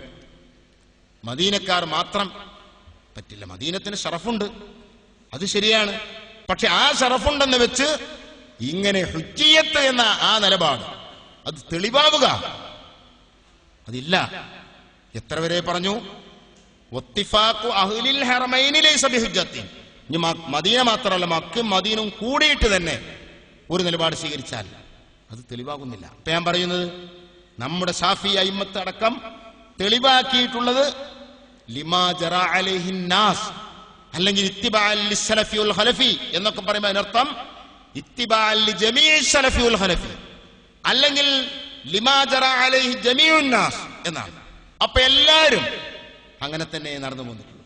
അവരൊക്കെ സ്വീകരിച്ചു പോന്ന, അവരെല്ലാം അനുഷ്ഠിച്ചു പോന്ന, അനുധാവനം ചെയ്തു പോന്ന ആ മാർഗം അത് അറബിയത്താണ്, അല്ലാതെ അനറബിയല്ല. അതുകൊണ്ടല്ലേ ബഹുമാനപ്പെട്ട ഹനഫി പണ്ഡിതനായ ഷാഹു വലിയുല്ലാഹി ദനവി പറയുന്നത് വഅമ്മാ ഖൗലുഹാ ബിൽ അറബിയ. അപ്പൊ ഷാഫികൾ മാത്രമല്ല, ഹനഫി മദ്ഹബിലെ പ്രധാന പണ്ഡിതനാണ് ഷാഹു വലിയുല്ലാഹി ദനവി. അദ്ദേഹം മുവത്തക്ക് എഴുതിയ ഹാശയിൽ അദ്ദേഹത്തിന്റെ ഇബാറത്ത് ഫാരിസിയാണ്, ഫാരിസി ഭാഷയിലുള്ള ഹാശയാണ്. ആ ഫാരിസി ഭാഷയുള്ള ഹാശിയുടെ ഈ ഭാഗം ബഹുമാനപ്പെട്ട ശിഹാബുദ്ദീൻ സാലിയാത്ത് റഹ്മത്തുള്ളാഹി അറബിയിലേക്ക് വിവർത്തനം ചെയ്തിട്ടുണ്ട്.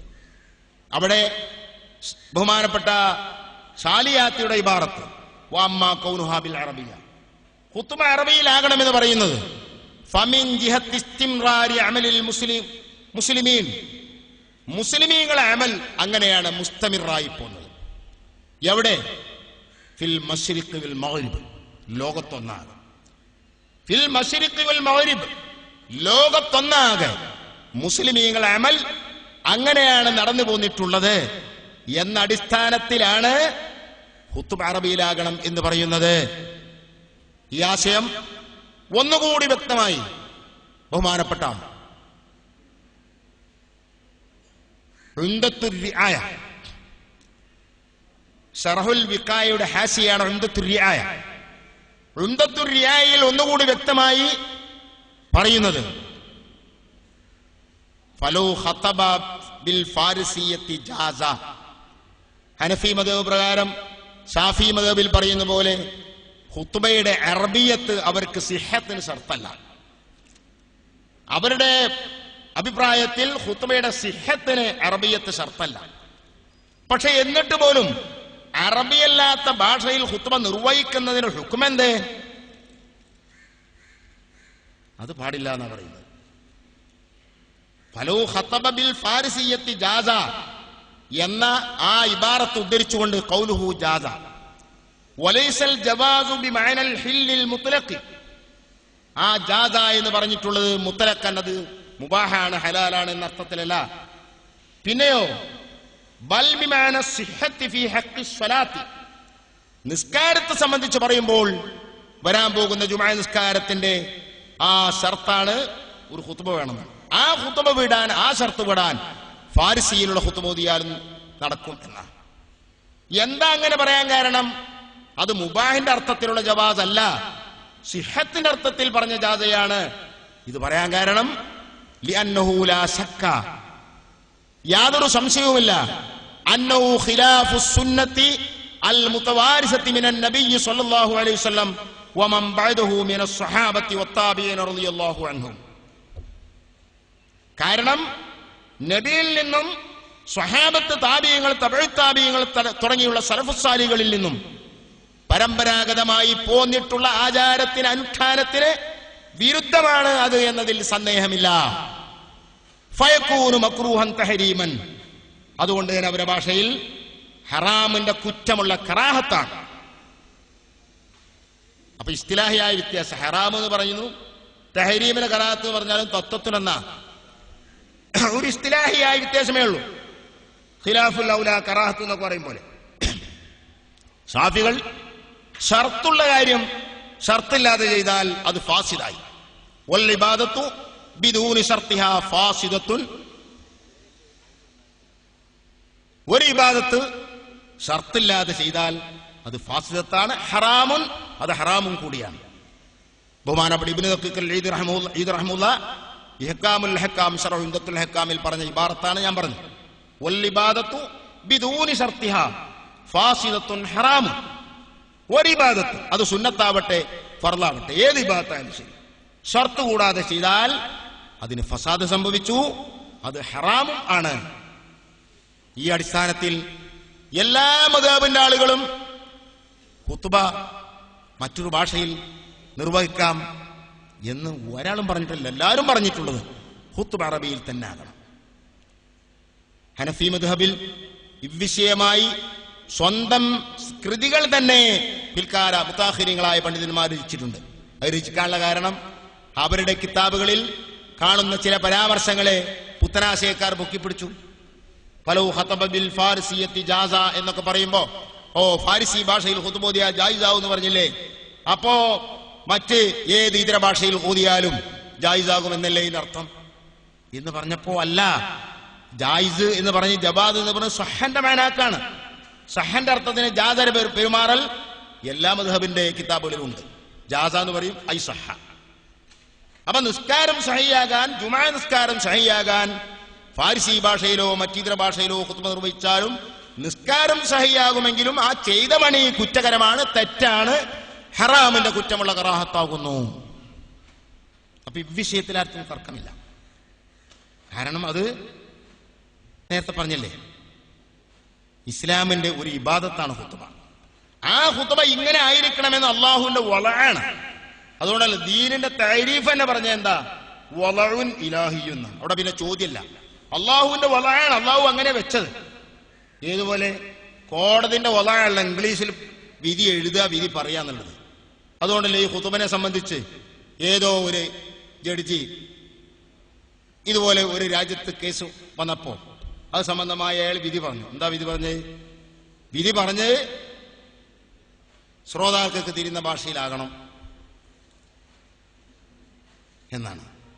പക്ഷെ അയാൾ ആ വിധി പറഞ്ഞപ്പോ ഖുതുബ തിരിയാത്തതാ പ്രശ്നം. അത് തിരിയുന്ന ഭാഷയിലാകണമെന്ന വിധിയെങ്കിലും തിരിയുന്ന ഭാഷയിൽ അയാൾ പറയണ്ടേ. അത് തിരിയുന്ന ഭാഷയിൽ പറഞ്ഞില്ലേ അയാൾ. ആർക്കും തിരിയാത്ത അവിടെ കൂടി ആർക്കും തിരിഞ്ഞ ഇംഗ്ലീഷിൽ അയാൾ പറഞ്ഞു. എന്നാ പോട്ടെ, അത് എഴുതിയപ്പോ ഒന്ന് മലയാളത്തിൽ എഴുതി കൂടെ, അതും എഴുതിയില്ല, മലയാളത്തിൽ എഴുതിയത് ഇംഗ്ലീഷിലാ. അപ്പൊ അതിന്റെ കാരണം എന്താണല്ലോ, അത് കോടതിന്റെ വലയാണ്. എന്നാ അത് മേൽക്കോടതിന്റെ വലായി വലായി, അതാ വലവിൻ ഇലാഹി എന്ന് പറഞ്ഞു, അള്ളാഹുവിന്റെ മേൽക്കോടതി. ആ കോടതിന്റെ വല എങ്ങനെയാണ്? ഇത് നമ്മൾ മാത്രം പറഞ്ഞല്ല, സാക്ഷാൽ KM മൗലവി തന്നെ ഇക്കാര്യം 1926 അദ്ദേഹം എഴുതിയ ലേഖനത്തിൽ അദ്ദേഹം പറയുന്നുണ്ട്, അദ്ദേഹം സമ്മതിക്കുന്നുണ്ട്. നമ്മള് ഏതെങ്കിലും അയിമ്മത്തിന്റെ കിതാബുകളിലോ അല്ലെങ്കിൽ സ്വഹാബത്ത് താബിഈങ്ങൾ, തബഉ താബിഈങ്ങൾ തുടങ്ങിയ സലഫു സാലിഹുകൾ അവരുടെ പ്രവർത്തനങ്ങളിലോ അനറബി ഭാഷയിൽ ഖുതുബ നിർവഹിച്ചതോ അല്ലെങ്കിൽ അറബിയിൽ നിർവഹിച്ച് അനറബിയിൽ അതിന്റെ പരിഭാഷപ്പെടുത്തിയതോ ആയി ഉള്ള ഒരു ചരിത്രവും അന്നാലം നജിദ് ഫീ കിതാബിൻ മിനൽ കുതുബി അങ്ങനെ പറഞ്ഞിട്ടുണ്ട്. ലോകത്ത് കോടിക്കണക്കിന് കിതാബുണ്ട്, ആ കിതാബുകളിൽ ഒന്നിൽ പോലും ഇങ്ങനെ ഒന്നും നമ്മൾ കണ്ടിട്ടില്ല. പിന്നെയോ നാം കണ്ടിട്ടുള്ള മുഴുവൻ അവരെല്ലാം ഖുതുബ അതിന്റെ അർക്കാനും തവാബിയും എല്ലാം അറബിയിൽ മാത്രം നിർവഹിച്ചു പോന്നതാണ്. ഇതൊക്കെ പറഞ്ഞിട്ട് പിന്നെ അയാൾക്ക് അവസാനം വന്നൊരു സംശയം, പക്ഷേ ഇതൊക്കെ നമ്മളെ അംഗീകരിച്ചാൽ ഒരു സുന്നത്ത് നമുക്ക് ഇഷ്ടപ്പെടും. എന്താ സുന്നത്ത്? ഖുതുബ മഫ്ഹൂമത്താകണം എന്നൊരു സുന്നത്ത് പറയുന്നുണ്ട്. അത് ഫിഖിന്റെ കിതാബിലൊക്കെ ഖുതുബ മഫ്ഹൂമത്താകണമെന്നുണ്ട്. പക്ഷെ ആ പറഞ്ഞതിന്റെ മയന ഇയാൾക്ക് മഫ്ഹൂമായില്ല. ഖുതുബ മഫ്ഹൂമത്താകണം എന്ന് പറഞ്ഞതിന്റെ മയന ഇയാൾക്ക് ഫഹ്മ ചെയ്യാൻ കഴിഞ്ഞിട്ടില്ല എന്നല്ലേ അർത്ഥം. കാരണം മഫ്ഹൂമത്താകണമെന്ന് ആര് പരാമർശിച്ചുവോ അവിടൊക്കെ അതിന്റെ ആശിക്കാര് പറഞ്ഞിട്ടുണ്ട്. എന്ത്? മഫ്ഹൂമത്തിനർത്ഥം എല്ലാവർക്കും തിരിഞ്ഞ ഭാഷയിലാകുക എന്നല്ല. പിന്നെന്താ? അറബി ഭാഷയിൽ തന്നെ നിർവഹിക്കുമ്പോൾ അറബിയിലുള്ള ചില ഒരീബായ പദങ്ങൾ ചില കാട്ടാളന്മാർ ഉപയോഗിക്കുന്ന ചില ഭാഷകൾ അതുണ്ടാവില്ലേ? നമ്മളെ മലയാളത്തിൽ തന്നെ മലയാളം എന്ന് പറയും. നമുക്ക് തിരിയല്ലോ മാ സമീന ബിഹാദാഫിയാബൈനല്ലോ വലി. ഞാൻ കർണാടകയോടെ പോയപ്പോ ഒരു മലയാളത്തിലാണ് സംസാരിക്കണത്. ഉസ്താദിനെ എന്താ കുടിക്കാൻ വേണ്ടി പൊണ്ടം വേണമെന്ന് വെച്ചു. സുബ്ഹാന ജല്ലലാലു, എന്താ ഈ സാധനം? എനിക്ക് മനസ്സിലായില്ല. എന്ത് പൊണ്ടം? പണ്ടെന്നൊരു സാധനം, ആഭരണത്തിന് പണ്ടെന്നറിയും. അത് കുടിക്കൂല, അത് കിട്ടണ സാധനം. അപ്പൊ എന്താ ഈ സാധനം നമുക്ക് തിരിഞ്ഞില്ല. അപ്പൊ ഒരു മലയാളം പറയുന്നത്. അപ്പൊ നോക്കുമ്പോ ഇളനീരിനെ കുറിച്ച് അവർ പറഞ്ഞ അത് അവരുടെ ഭാഷയാണ്. എന്ന പോലെ എല്ലാ നാട്ടിലും ആ നാട്ടിലെ ഇപ്പൊ ഞങ്ങൾ മലപ്പുറം ജില്ലയ്ക്കൊക്കെ വന്നാൽ, മലപ്പുറം ജില്ലയാണ് ഇപ്പൊ ശുദ്ധമായ മലയാളം സംസാരിക്കുന്ന രാജ്യം. ആ ശുദ്ധമായ മലയാളത്തിൽ നിങ്ങളാരും കേൾക്കാത്ത നല്ല നല്ല മലയാളത്തിന്റെ വീടുകളുണ്ടാവും. മലയാളം പുറത്തുനിന്ന് ഒരാൾ പഠിച്ചു വന്നിട്ട് നമ്മളെ മലപ്പുറം ജില്ലയിൽ വന്നാൽ ഓനെ തീരെ എത്താണ്യാന്റെ വർത്താനം എന്ന് വെച്ചാൽ, എത്താണ്യാന്റെ വർത്താനം എന്ന് വെച്ചാൽ ഏത് നികണ്ടൂല അത് കാണുക. മലപ്പുറം ജില്ല മാത്രം പറയണ്ട, മറ്റെല്ലായിടത്തും എന്നാലും ഉണ്ടത് കുറേശ്ശെ കുറേശ്ശെ. ഏത് ജില്ലക്കാർക്കുണ്ടാവും. അപ്പൊ എന്ന് പറയും പോലെ ഒരീബായ ചില പദങ്ങൾ മാലക്കും തക്കൗക്കും തക്കൗക്കും അല ദീ ജുന്നത്തിൻ ഫഫ്റങ്കിഉ. ഒരാൾ പറഞ്ഞ ഭാഷ ഇത് എന്താ ഈ പറഞ്ഞ അറബി അയാളാ പറഞ്ഞത്. അയാള് വാഹനപ്പുറത്തുനിന്ന് ഒട്ടകത്തിന് പുറത്തുനിന്നോ അല്ലെങ്കിൽ കഴുതനെ പുറത്തുനിന്നോ അയാൾ വീണുപോയി. വീണുപോയപ്പോ കുട്ടികളെല്ലാം കൂടി ചിരിച്ചു. സൈക്കിളിൽ നിന്ന് വീണാലും ചിരിച്ചോലോ. അപ്പൊ എന്ന രൂപത്തിൽ കുട്ടികൾ കൂടി ചിരിച്ചപ്പോ അയാൾക്ക് ദേഷ്യം വന്നു. അപ്പൊ അയാൾ ചോദിക്ക, നിങ്ങളെന്താ ഒരു ഭ്രാന്തന്റെ കൂടെ കൂടുന്ന പോലെയെല്ലാം കൂടിയിട്ട് നിങ്ങളെല്ലാം കൂടി എന്നെ കളിയാക്കി ചിരിച്ച, അതുകൊണ്ട് നിങ്ങളെല്ലാം പിരിഞ്ഞു പോകണം. അതിനയാൾ പറഞ്ഞ എന്താ? മാലക്കും തക്കൗക്കും തക്കൗക്കും അലാ ദീ ജുന്നത്തിൻ ഫഫ്റങ്കിഉ. ഭ്രാന്തുള്ളവൻ എൻ്റെ അടുത്ത് ജനങ്ങൾ കുട്ടികളെല്ലാം കൂടുന്നത് പോലെ നിങ്ങൾ എൻ്റെ പിന്നെ കുടിക്കുന്നത് എല്ലാം പിരിഞ്ഞു പോകണം. പക്ഷെ അയാൾ പറഞ്ഞു ഒരീബായ ലഫ്ള, വളരെ ഒരീബ, ഇങ്ങനത്തെ ഒരീബായ വഹ്ശിയായ അൽഫാദുകൾ ഉപയോഗിക്കരുത്. ഇതാണ് പറഞ്ഞു മഫ്ഹൂദിന്റെ അർത്ഥം എന്നല്ലാതെ എല്ലാവർക്കും തീരണമെന്നതിന്റെ അർത്ഥം ആരും പറഞ്ഞിട്ടില്ല. എല്ലാം ഈ പറഞ്ഞ ഫിഖ്ഹിന്റെ കിതാബിൽ പറഞ്ഞിട്ടുണ്ട്. അപ്പൊ ഞാൻ പറഞ്ഞു വന്നത് ഇവിടുത്തെ സാക്ഷാൽ വഹാബികളടക്കം അല്ല, അവർ ആദരിക്കുന്ന അംഗീകരിക്കുന്ന അവരുടെ വലിയ നേതാവാണ് റഷീദ് റിള. അദ്ദേഹം എഴുതിയ തഫ്സീർ, തഫ്സീറുൽ മനാർ, അൽ മനാർ തഫ്സീർ, ആ തഫ്സീറിൽ അയാൾ വ്യക്തമാക്കി പറഞ്ഞില്ലേ എന്ത്? തുർക്കിയിലെ മുസ്തഫ കമാൽ പാഷ വന്ന് അയാൾ സ്വന്തമായി ദീനെ ഇലാഹി സ്ഥാപിച്ചു. അയാൾ സ്വന്തമായി സംവിധാനിച്ച അയാളെ വലാവിൻ ഇലാഹിയല്ല, മുസ്തഫ കമാൽ പാഷയുടെ വലാണ് അയാൾ അവിടെ നടപ്പാക്കിയ ദീനെ ഇലാഹി.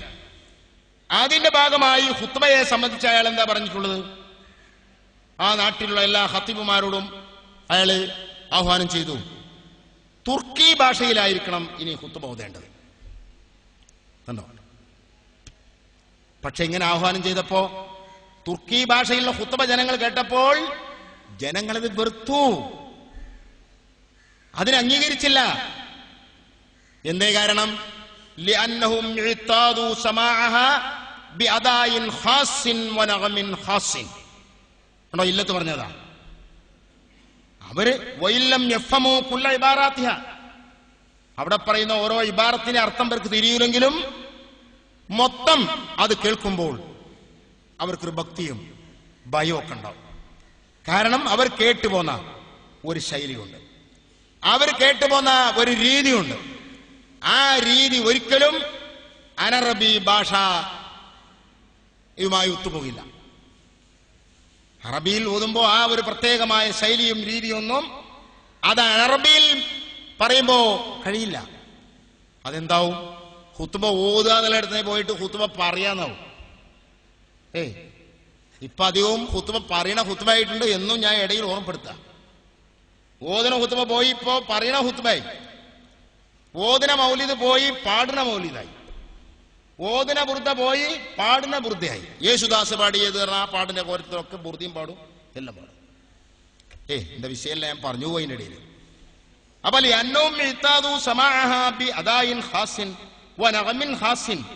എന്ന് പറഞ്ഞിട്ടുള്ളത് ഒരു സുന്നി പണ്ഡിതൻ മാത്രല്ല, പണ്ടുകാലം മുതലേ പൂർവ്വകാലം മുതലേ അതാണ് ഇവിടെ സ്വീകരിച്ചു പോന്ന ആ ശൈലി. ഈ ശൈലി അറബിയിലായാലും മാറ്റരുത് എന്ന് സാന്ദ്രമായി ഞാൻ ഓർമ്മപ്പെടുത്താം. അറബി തന്നെ, അറബി തന്നെയാണ് ഖുത്ബ. എല്ലാവരും നബാത്തിയ ഖുത്ബനെ എടുത്ത് ഏടെടുത്ത് വായിക്കണം എന്നല്ല ഞാൻ പറയുന്നത്. പക്ഷേ ഖുത്ബക്ക് ഇവിടെ നേരത്തെ നമ്മുടെ മുൻഗാമികൾ സ്വീകരിച്ചു പോന്ന എന്ന് പറഞ്ഞ അത് നാം വിടാൻ പാടില്ല. കേവലം പ്രസംഗമാക്കി മിമ്പറിൽ വെച്ച് ചിരിച്ചും അങ്ങോട്ടും ഇങ്ങോട്ടും തിരിഞ്ഞും കൈകൊണ്ട് ആഞ്ഞും കാണിച്ചും കേവലം ഒരു പ്രസംഗമാക്കി മാറ്റുന്നത് ഒരിക്കലും ഇബാദത്തിനോട് യോജിച്ചല്ല. ഫിഖ്ഹിന്റെ എല്ലാ കിതാബും പറഞ്ഞിട്ടുള്ളേ യുക്റഹുൽ ഇൽത്തിഫാത്ത് ഉൽ ഇഷാറത്ത്. ഖതീബ് ഖുത്ബയിൽ വെച്ച് ഇഷാറത്താക്കുന്നതും അങ്ങോട്ടും ഇങ്ങോട്ടും തിരിയുന്നതും കറാഹത്താണെന്ന് ഏത് ഫിഖ്ഹിന്റെ കിതാബിലാ പറയത്ത്? അപ്പൊ നാമും അല്ലേ ഭാഷ അറബി തന്നെ, പക്ഷെ ഖുത്ബ പ്രസംഗമല്ലേ എന്നുള്ളത് തന്നെ നമ്മളും പോയിക്കാളുണ്ട്. അത് പോണത് ഒന്ന് സൂക്ഷിക്കണമെന്ന് എന്റെ നഫ്സിനോടും നിങ്ങളോടും ഞാൻ ഓർമ്മപ്പെടുത്താം. നമുക്ക് നമ്മുടെ ഉസ്താദുമാർ, മുൻഗാമികൾ, ആലിമീങ്ങൾ അവരൊക്കെ സ്വീകരിച്ചു പോകുന്ന ആ ശൈലി പാടെ വിട്ടതാണ് ഇവിടത്തെ എല്ലാത്തിനുള്ള മുസീബത്ത്. അപ്പൊ അതിനല്ലേ ഇപ്പൊ ഒരു കൂട്ടം ഞങ്ങൾ സുന്നിന്നല്ല, ഞങ്ങളേ സുന്നിയുള്ളൂ, വേറൊന്നും സുന്നല്ല എന്നല്ല. സുന്നി എന്ന് വെച്ചാൽ നിരക്കില്ല, നമ്മളെ സുന്നല്ല മുസ്ലിമാ അംഗീകരിച്ച അതും കൂടി അംഗീകരിക്കാത്തവരുണ്ട്. സുബ്ഹാന ജല്ല ജലാലുഹു. നമ്മളെ മുസ്ലിമായി വരെ കാണാത്തൊരു കൂട്ടം. അപ്പൊ അവര് വലിയ സംഗതിയായി പറഞ്ഞെന്താ? ഖുത്ബന്റെ മുമ്പിലൊരു പ്രസംഗം, ഖുത്ബന്റെ മുമ്പ് ഒരു പ്രസംഗം. അതെന്തിനാ? ഖുത്ബെങ്കിലും തിരിയില്ല, എന്നാ അത് തിരിയാൻ വേണ്ടിയിട്ട്, ആ പറയാൻ പോകുന്ന സംഗതി തിരിയാൻ വേണ്ടിയിട്ട്. ബഹുമാനപ്പെട്ട ഓക്കെ ഉസ്താദിന്റെ അടുത്ത് ഒരു മഹല്ലരുത്ത് ചോദിക്കാൻ വന്നു. ജുമാന്റെ മുമ്പ് ചെറിയൊരു പ്രസംഗം ചെറുതായിട്ട് നടത്തുന്നതിനെ പറ്റിയാണ് ചോദിച്ചാൽ വന്നത്. അപ്പൊ ഉസ്താദ് അങ്ങനെ ഫത്വ കൊടുക്കുക അല്ലെങ്കിൽ അങ്ങനെ ഹുക്കം പറയുക അങ്ങനെയും ചെയ്യൂല. ഉസ്താദ് അതിനൊക്കെ വളരെ ഏതുള്ള ആളാണ്. അപ്പൊ ഉസ്താദ് ഇവരോട് പറഞ്ഞു, ഇതിനപ്പം അത് മുമ്പ് അങ്ങനെ നടത്തിയെന്ന് വെച്ചു.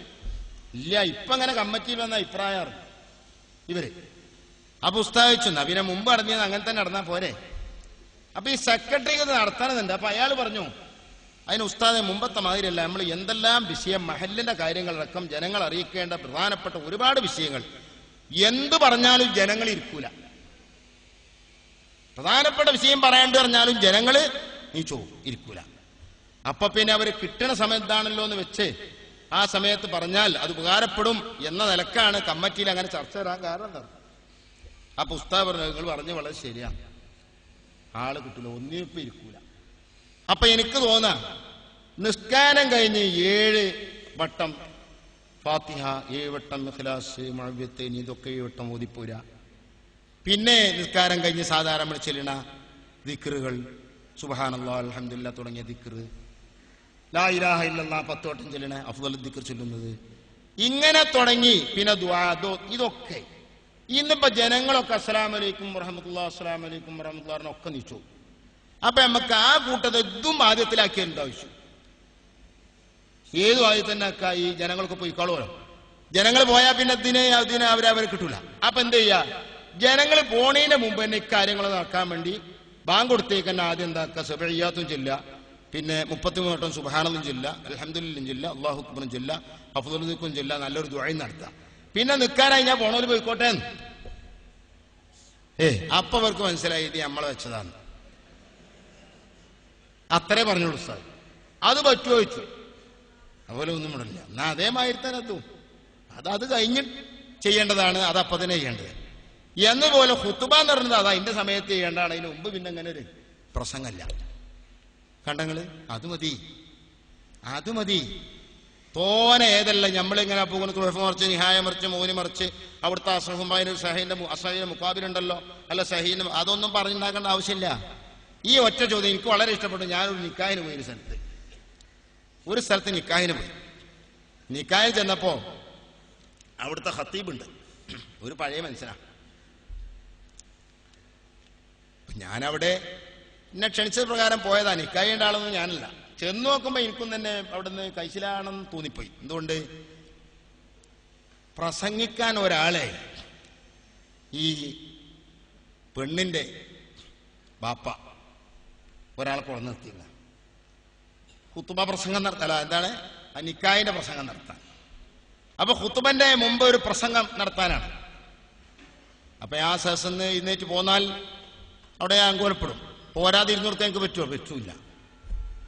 അപ്പൊ ഞാൻ ഈ ഖത്തീബിനോട് പറഞ്ഞു, ഇവർക്ക് എന്തൊക്കെ പരിപാടി ഉണ്ട്, ഇവിടെ ചട്ടം കൂട്ടുന്നുണ്ട്.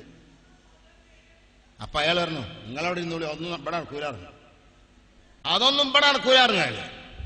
അതെ പറഞ്ഞു, അങ്ങനത്തെ വരെ വേണ്ട. അയാൾക്കിപ്പോ ഇതിന്റെ ഇബാർത്തൊന്നും അയാൾക്ക് അറിയില്ല.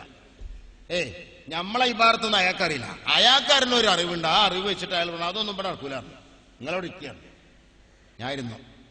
ഞാൻ ഖുത്ബോതും നിക്കാഹ് കഴിച്ചണം പറഞ്ഞു. ആയിക്കോട്ടെ, കഴിച്ചാലും വേണ്ടില്ല കഴിച്ചാലും വേണ്ടില്ല, ഇവിടെ ഈ സംഗതി നടക്കരുത്. അപ്പൊ അങ്ങനെ ഈ പെണ്ണിന്റെ വാപ്പ ഖുത്ബ തുടങ്ങാൻ നേരത്ത് വന്നിട്ട് പറഞ്ഞു, പിന്നെ നമുക്ക് ഉസ്താദ് നിക്കാഹിച്ചോട്ടെ, അതിന് പ്രശ്നമില്ല, നമുക്ക് ഇത് ഒരു പ്രസംഗം നടത്താൻ ഒരാളെ ഞാൻ കൊണ്ടുവന്നിട്ടുണ്ട്.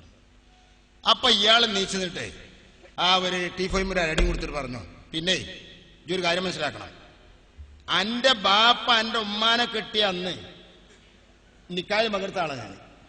അറിയേ, നിന്റെ നിന്റെ ഉമ്മാനെ കെട്ടിയിട്ട് അയിലുണ്ടായതല്ലടാ ഇജ്ജ്, അയിലല്ലേ ഇജ്ജുണ്ടായത്, ഇജ്ജ് എന്നെ എത്ര വലിയ ആളായത്.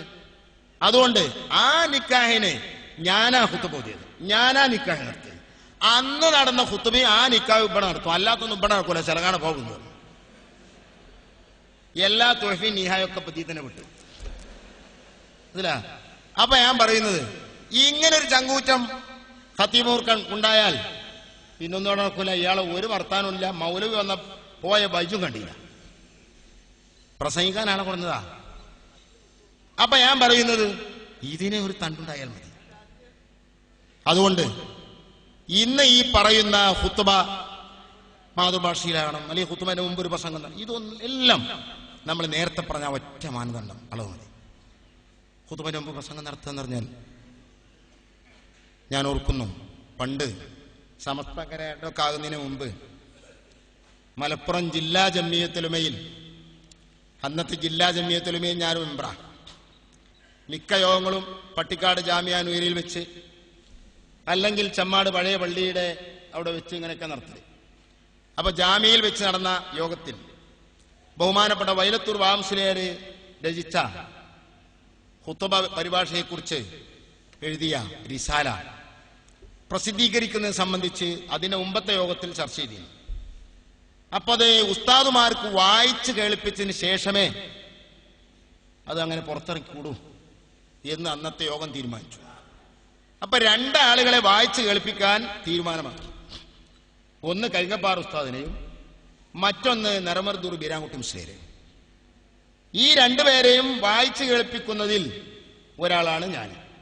അങ്ങനെ കരിങ്ങപ്പാറ ഉസ്താദിന്റെ എത്തുന്നപ്പോൾ ഉസ്താദ് ഒന്ന് സുഖമില്ലാതെ വീട്ടിലേക്ക്. അപ്പൊ ഉസ്താദ് പറഞ്ഞു, എനിക്കിപ്പോൾ അതെല്ലാം നിങ്ങൾ വായിക്കുമ്പോൾ അങ്ങനെ ഫഹം ചെയ്യാനും അതിലെന്തെങ്കിലും ഉണ്ടെങ്കിൽ അത് ചൂണ്ടിക്കാണിക്കുക. അതിനൊന്നും ഇപ്പൊ പറ്റണ സമയമല്ല, അതൊന്നും ഓർമ്മയില്ല, നല്ലോണം കേൾക്കൂല. അതുകൊണ്ട് നിങ്ങൾ ബീരാൻകുട്ടി മുസ്ലിയാരെ മതി എമ്പാടും, അവിടെ പോയി കൊളിയറും. അങ്ങനെ ബീരാൻകുട്ടി മുസ്ലിയാരെത്തി ചെന്ന് നമ്മൾ ഇതൊക്കെ വായിച്ചു. ആ കൂട്ടത്തിൽ മുൽഹക്കായി. ഖുതുബയുടെ ഭാഷയാണ് അതിൽ പ്രധാനമായും. തവാബിയിലെ അറബിയത്ത് സംബന്ധമായിട്ട് അതിൽ പറയുന്നത്. അർക്കാൻ മാത്രം അറബിയായി പോരാ, തവാബിയും അറബിയാകണം എന്നാണ് സമർത്ഥിക്കുന്നത്. അതിന്റെ പുറമെ ഉസ്താദ് അതിൽ ഈ ജുമാന്റെ മുമ്പുള്ള പ്രസംഗത്തിന്റെ ഒരു ചെറിയ പരാമർശം കൊടുത്തിട്ടുണ്ട്. അപ്പൊ അത് കറാഹത്ത് എന്നാണ് പറഞ്ഞു പോയിട്ടുള്ളൂ. ആ ഭാഗത്തിയപ്പോ അവിടെ ഒന്നുകൂടി വായിക്കാൻ പറഞ്ഞു. അപ്പൊ ഒന്നുകൂടി വായിച്ചു. വായിച്ചപ്പോ ബഹുമാനപ്പെട്ടവർ പറഞ്ഞു, അവിടെ ആ ഫത്താവൽ കുർദി ഉണ്ടാവും എൻ്റെ അൾമറിയിൽ. മൂപ്പർക്ക് കണ്ണൊന്നും കണ്ടുകൂടാ. ആ ഫത്താവൽ കുർദി ഒന്ന് എടുത്താനെയാണ്. അപ്പൊ ഫത്താവൽ കുർദി അൾമറിയിൽ എവിടെ അന്നിപ്പോ എനിക്ക് ഓർമ്മയില്ല, ഞാൻ നോക്കിയിട്ട് ഇങ്ങനെ കാണുന്നില്ല. അപ്പൊ മൂപ്പർക്ക് ഓർമ്മയുണ്ട്, എന്റെ കിതാബ് വെച്ചിക്കണം. മൂപ്പര് പറഞ്ഞ ആ 3-ാം തട്ടിൽ ഇന്ന ഭാഗത്തുണ്ട് ഫത്താവൽ കുർദി ഇരിക്കണം, എടുക്കുകയാണ്. അടുത്ത് അവിടെ ആ തഹജ്ജുദ് നിസ്കാരത്തിനെ സംബന്ധിച്ച് പറഞ്ഞത്, നവാഫിൽ സുന്നത്തുകാരത്തിനെ പറ്റി പറഞ്ഞ ആ ഭാഗം എടുക്കാൻ പറഞ്ഞു. അപ്പൊ ആ ഭാഗം എടുത്തു. തഹജ്ജുദ് നിസ്കാരത്തിൽ ജമാഅത്ത് സുന്നത്തുണ്ടോ ഇല്ലേ എന്നൊരു ചോദ്യം അതിലുണ്ട്. ആ ഭാഗം മറിക്കണം. അപ്പൊ ആ ഭാഗം മറിച്ചു. ആ ഭാഗം മറിച്ചെങ്ങനെ ആ സുആലും. അപ്പോ തഹജ്ജുദ് നിസ്കാരം ജമാഅത്തായി നിസ്കരിക്കാം, അതിന്റെ ഹുക്കുമാണ് ചോദ്യം. അത് സംബന്ധമായി ഉള്ളൊരു ചോദ്യമുണ്ട്. അപ്പൊ ആ ചോദ്യം ഇങ്ങനെ വായിച്ച് അതിന് ഉത്തരം വായിച്ച്, അപ്പൊ അങ്ങനെ സുന്നത്തില്ലെന്നും അഥവാ അങ്ങനെ ജമാഅത്തായി നിസ്കരിച്ചാൽ കറാഹത്തില്ലെന്നും, അപ്പോ കേവലം അതൊരു മുബാഹ് മാത്രമേ ഉള്ളൂ എന്നൊക്കെ അങ്ങനെ പരാമർശിച്ച് പറഞ്ഞിങ്ങനെ പോന്നിട്ട് ഒരു നഅം എന്ന് പറഞ്ഞൊരു സ്ഥലം അവിടെ അങ്ങനെ പ്രത്യേകം ബഹുമാനപ്പെട്ട അദ്ദേഹത്തിന്റെ കിതാബിൽ ഇങ്ങനെ അടയാളപ്പെടുത്തിയിരിക്കുന്നു. ആ നഅം എന്ന് പറഞ്ഞാൽ അവിടെ ഉണ്ട് വായിക്കുക. അപ്പൊ അവിടെ വായിച്ചു. അപ്പൊ അതിലെന്താ? സുന്നത്തില്ല, ജമാഅത്ത് സുന്നത്തില്ല, എന്നാൽ കറാഹത്തുമില്ല, മുബാഹാണ് എന്ന് പറഞ്ഞിട്ട് പിന്നെ ഒരു നഅം പറയുന്നത് എന്താ? ജായിസായ ഒരു കാര്യമാണെങ്കിൽ പോലും, മുബാഹാണ് ജായിസായ കാര്യം, സുന്നത്തൊന്നുമില്ല, ആ കാര്യം ഇങ്ങനെ നടപ്പാക്കുന്നത് കൊണ്ട് മറ്റു ജനങ്ങൾ അത് മസ്റൂആണ് എന്ന് മനസ്സിലാക്കാൻ കാരണമായാൽ അത് വിലങ്ങൽ ഉലാത്തുൽ അംറിന്റെ മേലിൽ നിർബന്ധമാകുന്നു എന്നാണ് അതിൽ പറയുന്നത്. ഉലാത്തുൽ അംറിന് നിർബന്ധമാകുന്നു എന്ന് പറഞ്ഞാൽ, നിർബന്ധമാണെന്ന് പറഞ്ഞാൽ ബഈദല്ല എന്നാണ് ഇബാറത്ത്. നബിമാമിന്റെ ഇബാറത്ത് ഉദ്ധരിച്ചതാണ്. എന്നിട്ട് നബിമാമിന്റെ ആ ഇബാറത്തിന് ബഹുമാനപ്പെട്ട ഇബ്നു ഹജറും റംലിയും കൊടുത്ത രണ്ടാളുടെയും ഷർഹും ശേഷം ഉദ്ധരിച്ചിരിക്കുന്നു ഖുർദിമാം. ബഈദല്ല എന്ന് പറയുമ്പോ അങ്ങനെ നിർബന്ധം തന്നെയാണ് ഉറപ്പിച്ച് പറയുന്നതോ ഒരു തടസ്സം പോലെ തോന്നുന്നു. എന്നാ അങ്ങനെയല്ല, അത് ഉറപ്പിച്ച് തന്നെ പറയണം. ഉലാത്തുൽ അംറ് അത് വിലങ്ങണം. അപ്പൊ ബഹുമാനപ്പെട്ട ആ ഇബാറത്ത് വായിച്ചു. ഇപ്പൊ കണ്ടങ്ങള് ഉലാത്തുൽ അംറ് വിലങ്ങൾ വാജിബാണ് എപ്പോഴാ ചെയ്യൽ ഹറാമായതുകൊണ്ടല്ലേ. അതുകൊണ്ട് ഈ പരിപാടി നടത്തുന്നത് പിന്നീട് ജനങ്ങൾക്ക് അതൊരു ദീനിയായ സംഗതിയാണ്, ദീനിൽ മസ്റൂആയ സംഗതിയാണ് എന്ന അവസ്ഥയിലേക്ക് എത്തുമെന്ന് കണ്ടാൽ അത് പതിവാക്കി പോരുന്നത് നിർത്തലാക്കേണ്ടതും ഉലാത്തുൽ അംറത് ചെയ്യാൻ അവർക്ക് വാജിബും അതിങ്ങനെ വിടുന്നത് ഹറാമുമാണ് എന്നല്ലേ. അപ്പൊ കറാത്ത് മാത്രം പറഞ്ഞാൽ പോരാ, ഇതും കൂടി വേണമെങ്കിൽ ഒന്ന് കൂട്ടിക്കൊടുക്കണം. കാണുകള് നമ്മള് പറഞ്ഞതിനേക്കാണ് ഒരു സ്റ്റെപ്പ് മേലെ ബഹുമാനപ്പെടും പറഞ്ഞു. എന്നിട്ട് അവരുടെയൊക്കെ ആൾക്കാരാ ഞങ്ങളെന്ന് പറയുന്നവര് ഇപ്പൊ പറയണത് സുന്നത്താന്നാ. ഖുത്ബയുടെ മുമ്പ് ഒരു പ്രസംഗം നടത്തൽ സുന്നത്താണെന്നാ. നമുക്ക് ഓരോ വിഷയം ഒരുപാട് പറയാനുള്ളത്, ഞാൻ പറയുന്ന നിർത്തുകയാണ്. എന്നാ വേറൊരു മൂന്നാമത്തെ കൂട്ടരുണ്ട്. അതേതാ? സമസ്തിയിൽ അൽഫും നൂനും സായിദായ ഒരു കൂട്ടരുണ്ട്.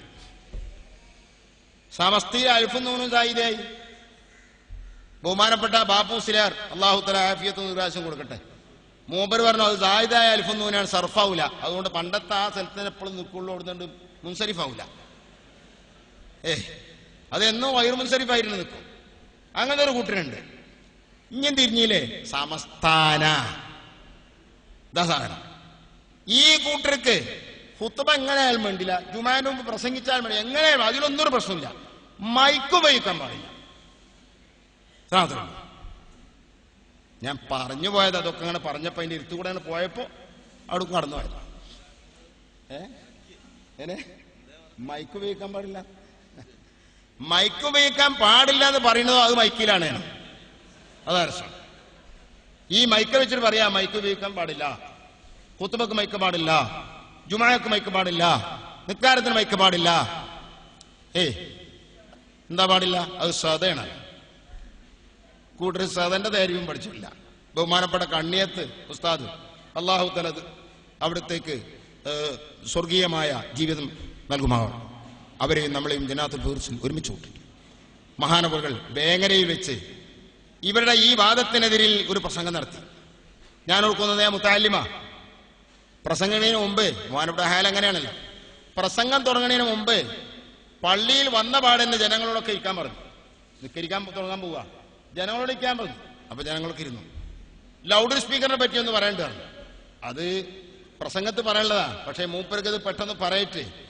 അപ്പോ ലൗഡ് സ്പീക്കറിനെ പറ്റി പറഞ്ഞു.